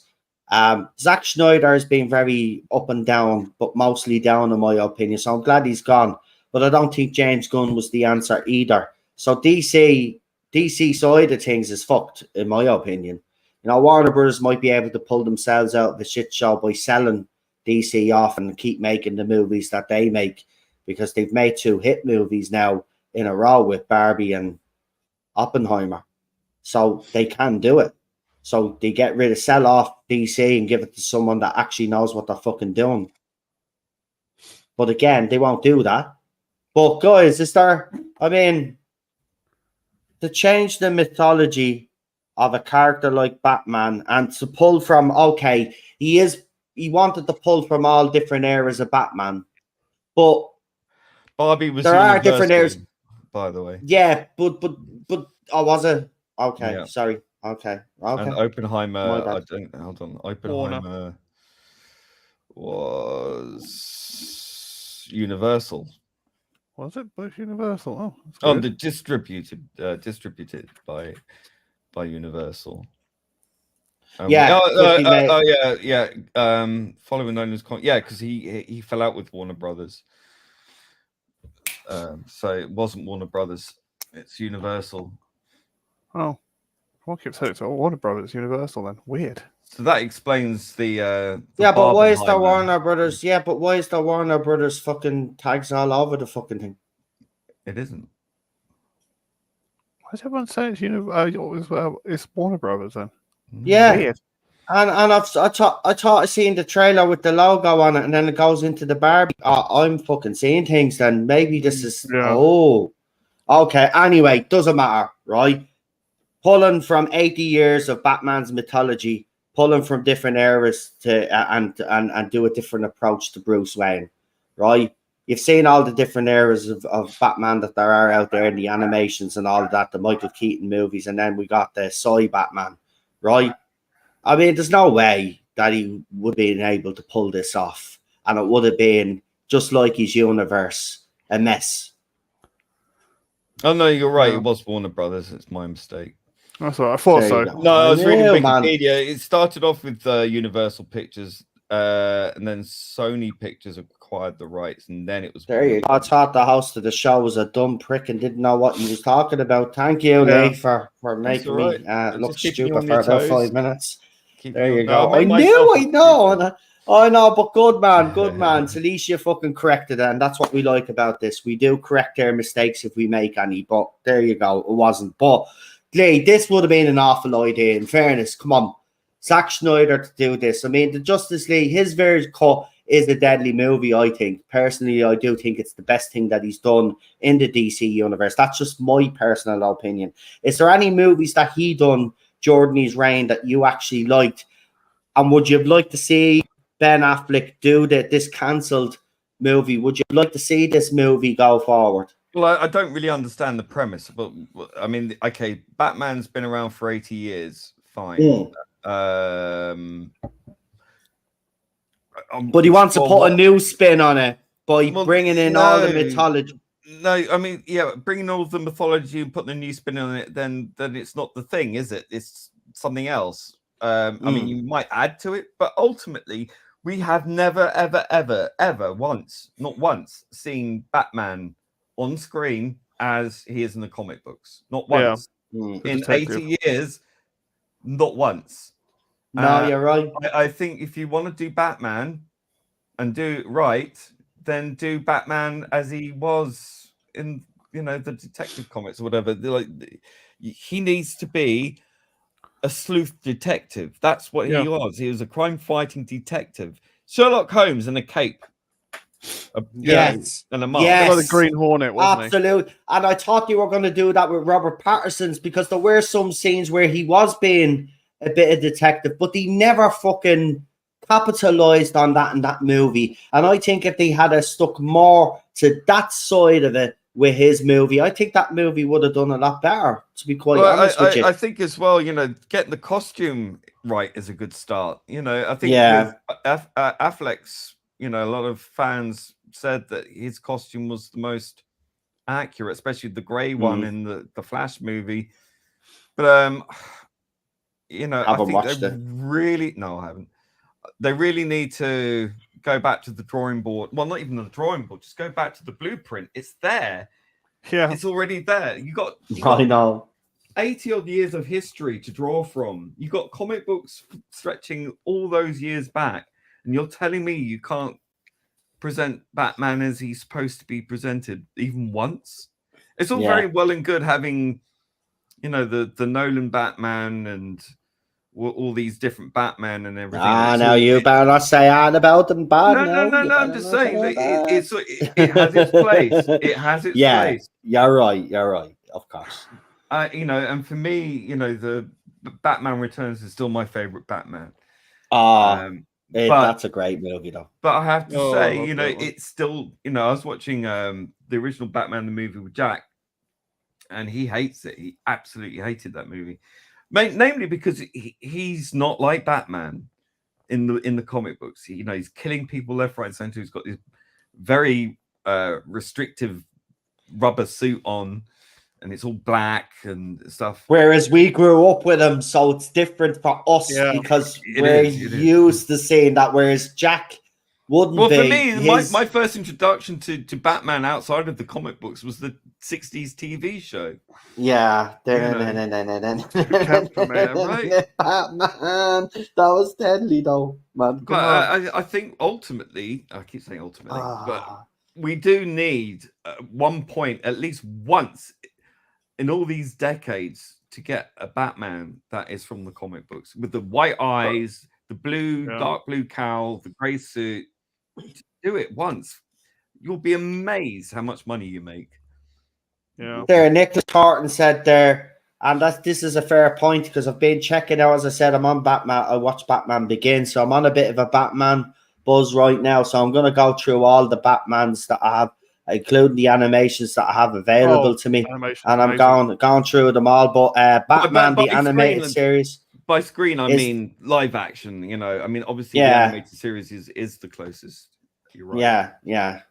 But I mean, the It'd big be screen- interesting, actually, though, Lee, because you're right, because we're talking about the same thing about James Bond, you know, going back to the origins of that, set it back in the 1950s or, you know, during the start of the Cold War. It'd be very interesting take on the character, and I agree with you here. I mean, you know, I think it's the only it'd be it's the only way to move Bond forward is to Yeah. take it backwards. And Yeah. hear me out, because I think you have to look at it where it was originally conceived, what it actually represented at the time, the character, what was happening, the spy intrigue, and to set it apart from all the other James Bond knockoffs that have since become even bigger properties, like the Bourne series or Mission Impossible, which itself should eventually maybe be set in the 60s or something. But like, I think James Bond suits the 1960s,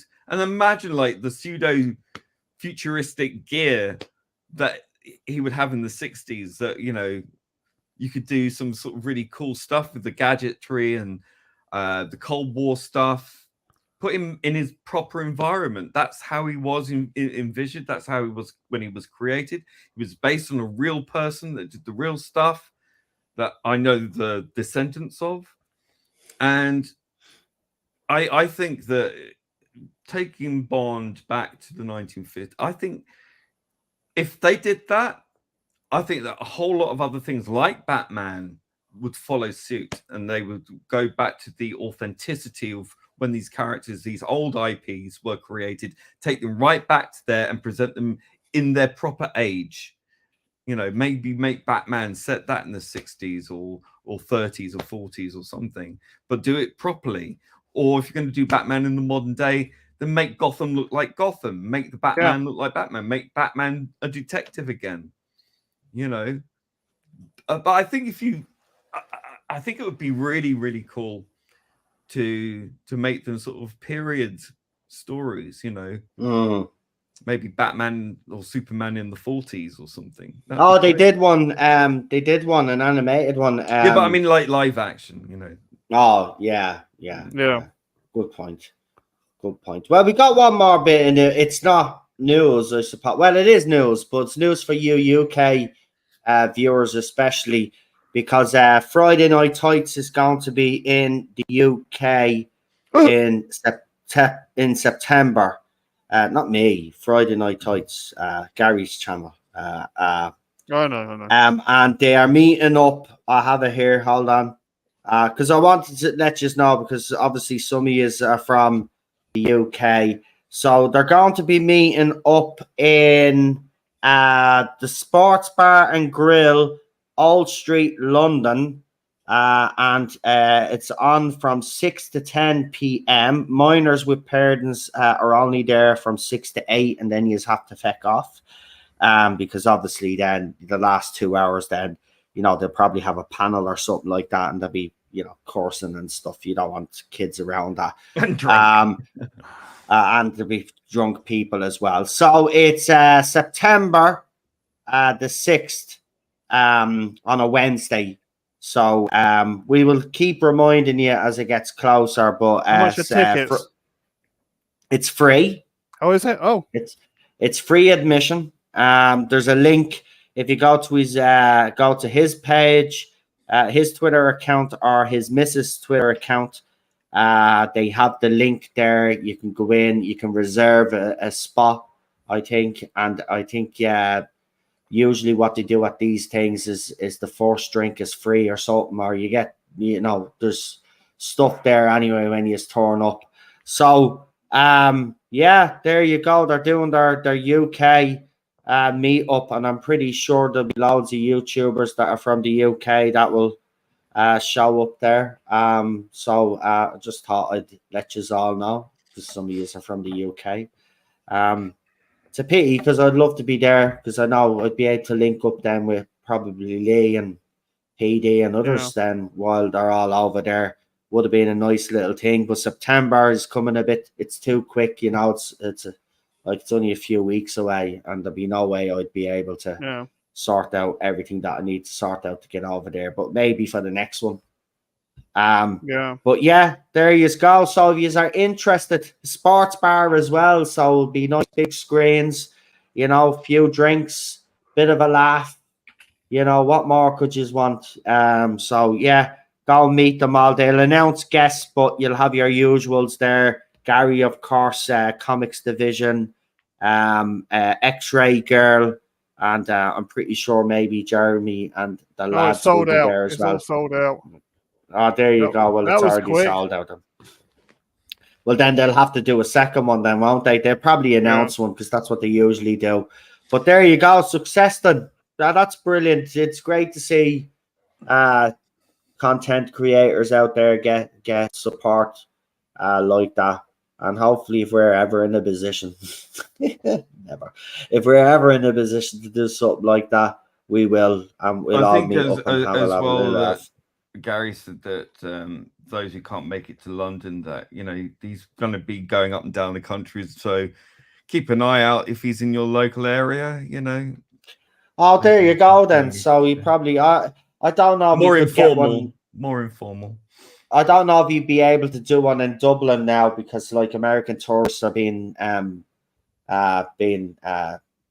put in hospital over here. There's been a rise in attack on American tourists, on Irish people as well. The city has completely lost its shit, but I won't get into that. I've already spoke a little bit about that actually this week, and I didn't want to really speak about my uncle, but I did.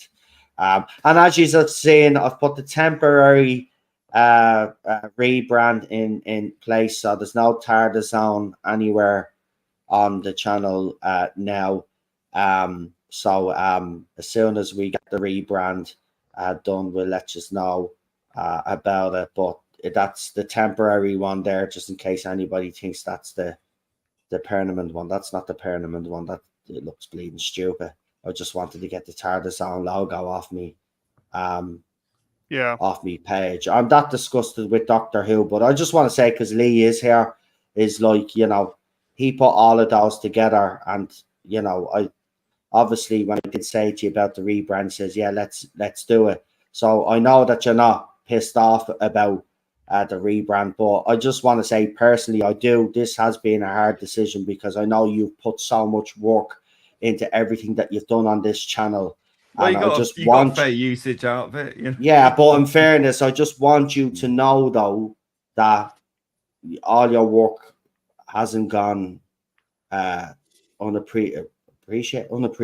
Sorry, I'm getting all confused, right? But listen, I just want to say thanks, but we will move forward with the rebrand. Lee will be doing it, and obviously we're going to pay him this time, because he did a free the first time round, and it only seemed appropriate to pay him this time for the rebrand. So I've given him a couple of ideas, but I'm pretty sure. Look, Lee always exceeds my expectations anyway. So I'm pretty sure whatever he rustles up, yous will all love it. Of course, we'd still be using the Friday Night Contact trailer, and now we can use the Cracking Time trailer a lot more now for other streams now, and that trailer now. So we still do those two trailers, obviously. if we ever do New Who and Classic Who. The trailers are all there. They're not going anywhere. Look, if we ever do Classic Who or New Who again, obviously, we still have those trailers there. But I just want to thank Lee for everything that he's done with that rebrand. And we move forward with the new one. And I'm pretty sure whatever he comes up with will be exciting. Yeah, always is. But it always is. Yeah, of course it is. But for now, obviously, I did say we'll do a stream, as the rebrand hasn't officially happened yet, and it's just a temporary one. There's no point of doing the stream yet, but I might do it within the next 2 weeks. So I'll start getting everybody together, and we'll have a little bit of a chat about the funny shit that went on over the last few years. We'll reminisce a little bit, bring on past guests that have been on, hopefully, and we'll have a laugh, and then we'll move forward then with the rebrand. So we'll leave it there. I am streaming actually tomorrow and on Sunday on Noel, the Red Devil. Manchester United play 2 consecutive matches in 2 days. So if you want to come and join me there, if you're a football fan, come and join me. So we'll be streaming over the weekend, but it'll be football related. Lee doesn't like the football talk, so I'll leave it there. I'll be there on Saturday and Sunday, so come and join me for that. And I'll let the lads there now do the channel shout outs, and I'm pretty sure PD and the rest of the mods there are going to throw in the usual suspects as well. So we'll start with you, Problem Being. Yeah, you can find me on the Twitterats at The Problem Being. No, it's not Twitwat anymore now. You can't say X, Twitwat anymore. X. It's X now. The You have to say X. Oh, I've got to change all these to X now. Oh God, excellent work, The Noel. X-Twat. No, it sounds crap, doesn't it? Just before we do this channel shout outs, isn't the rebrand shite? Let's admit it. It's fucking crap. Crap. Look, Come on. It is. It's I don't crap. care what they call it. It's Twitter. It should be called right? Social Media X, shouldn't it?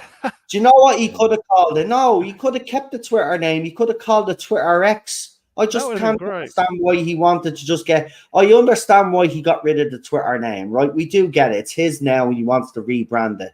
But for fuck's sake, it is one of them. It's like YouTube. It's like if you change YouTube overnight and you call it fucking, Streambox or something. Right? It wouldn't work. It wouldn't work. People would get turned off it. And that's what's happened. But anyway, do your channel shout out. You can call it whatever the fuck you want, man. Twitwat, X-Twat, whatever. Go for it, man. Yeah. Like Latinx, Twitter X. For fuck's sake, it's Twitter X. Latinx. Oh, Kleenex. Yeah, I'm at Kleenex, and The Problem Being, and yeah, my other channel at Aldred on YouTube, which is just the CG stuff that I've done, but it's not been updated in a while. Busy doing stuff, but keep an eye. That's it.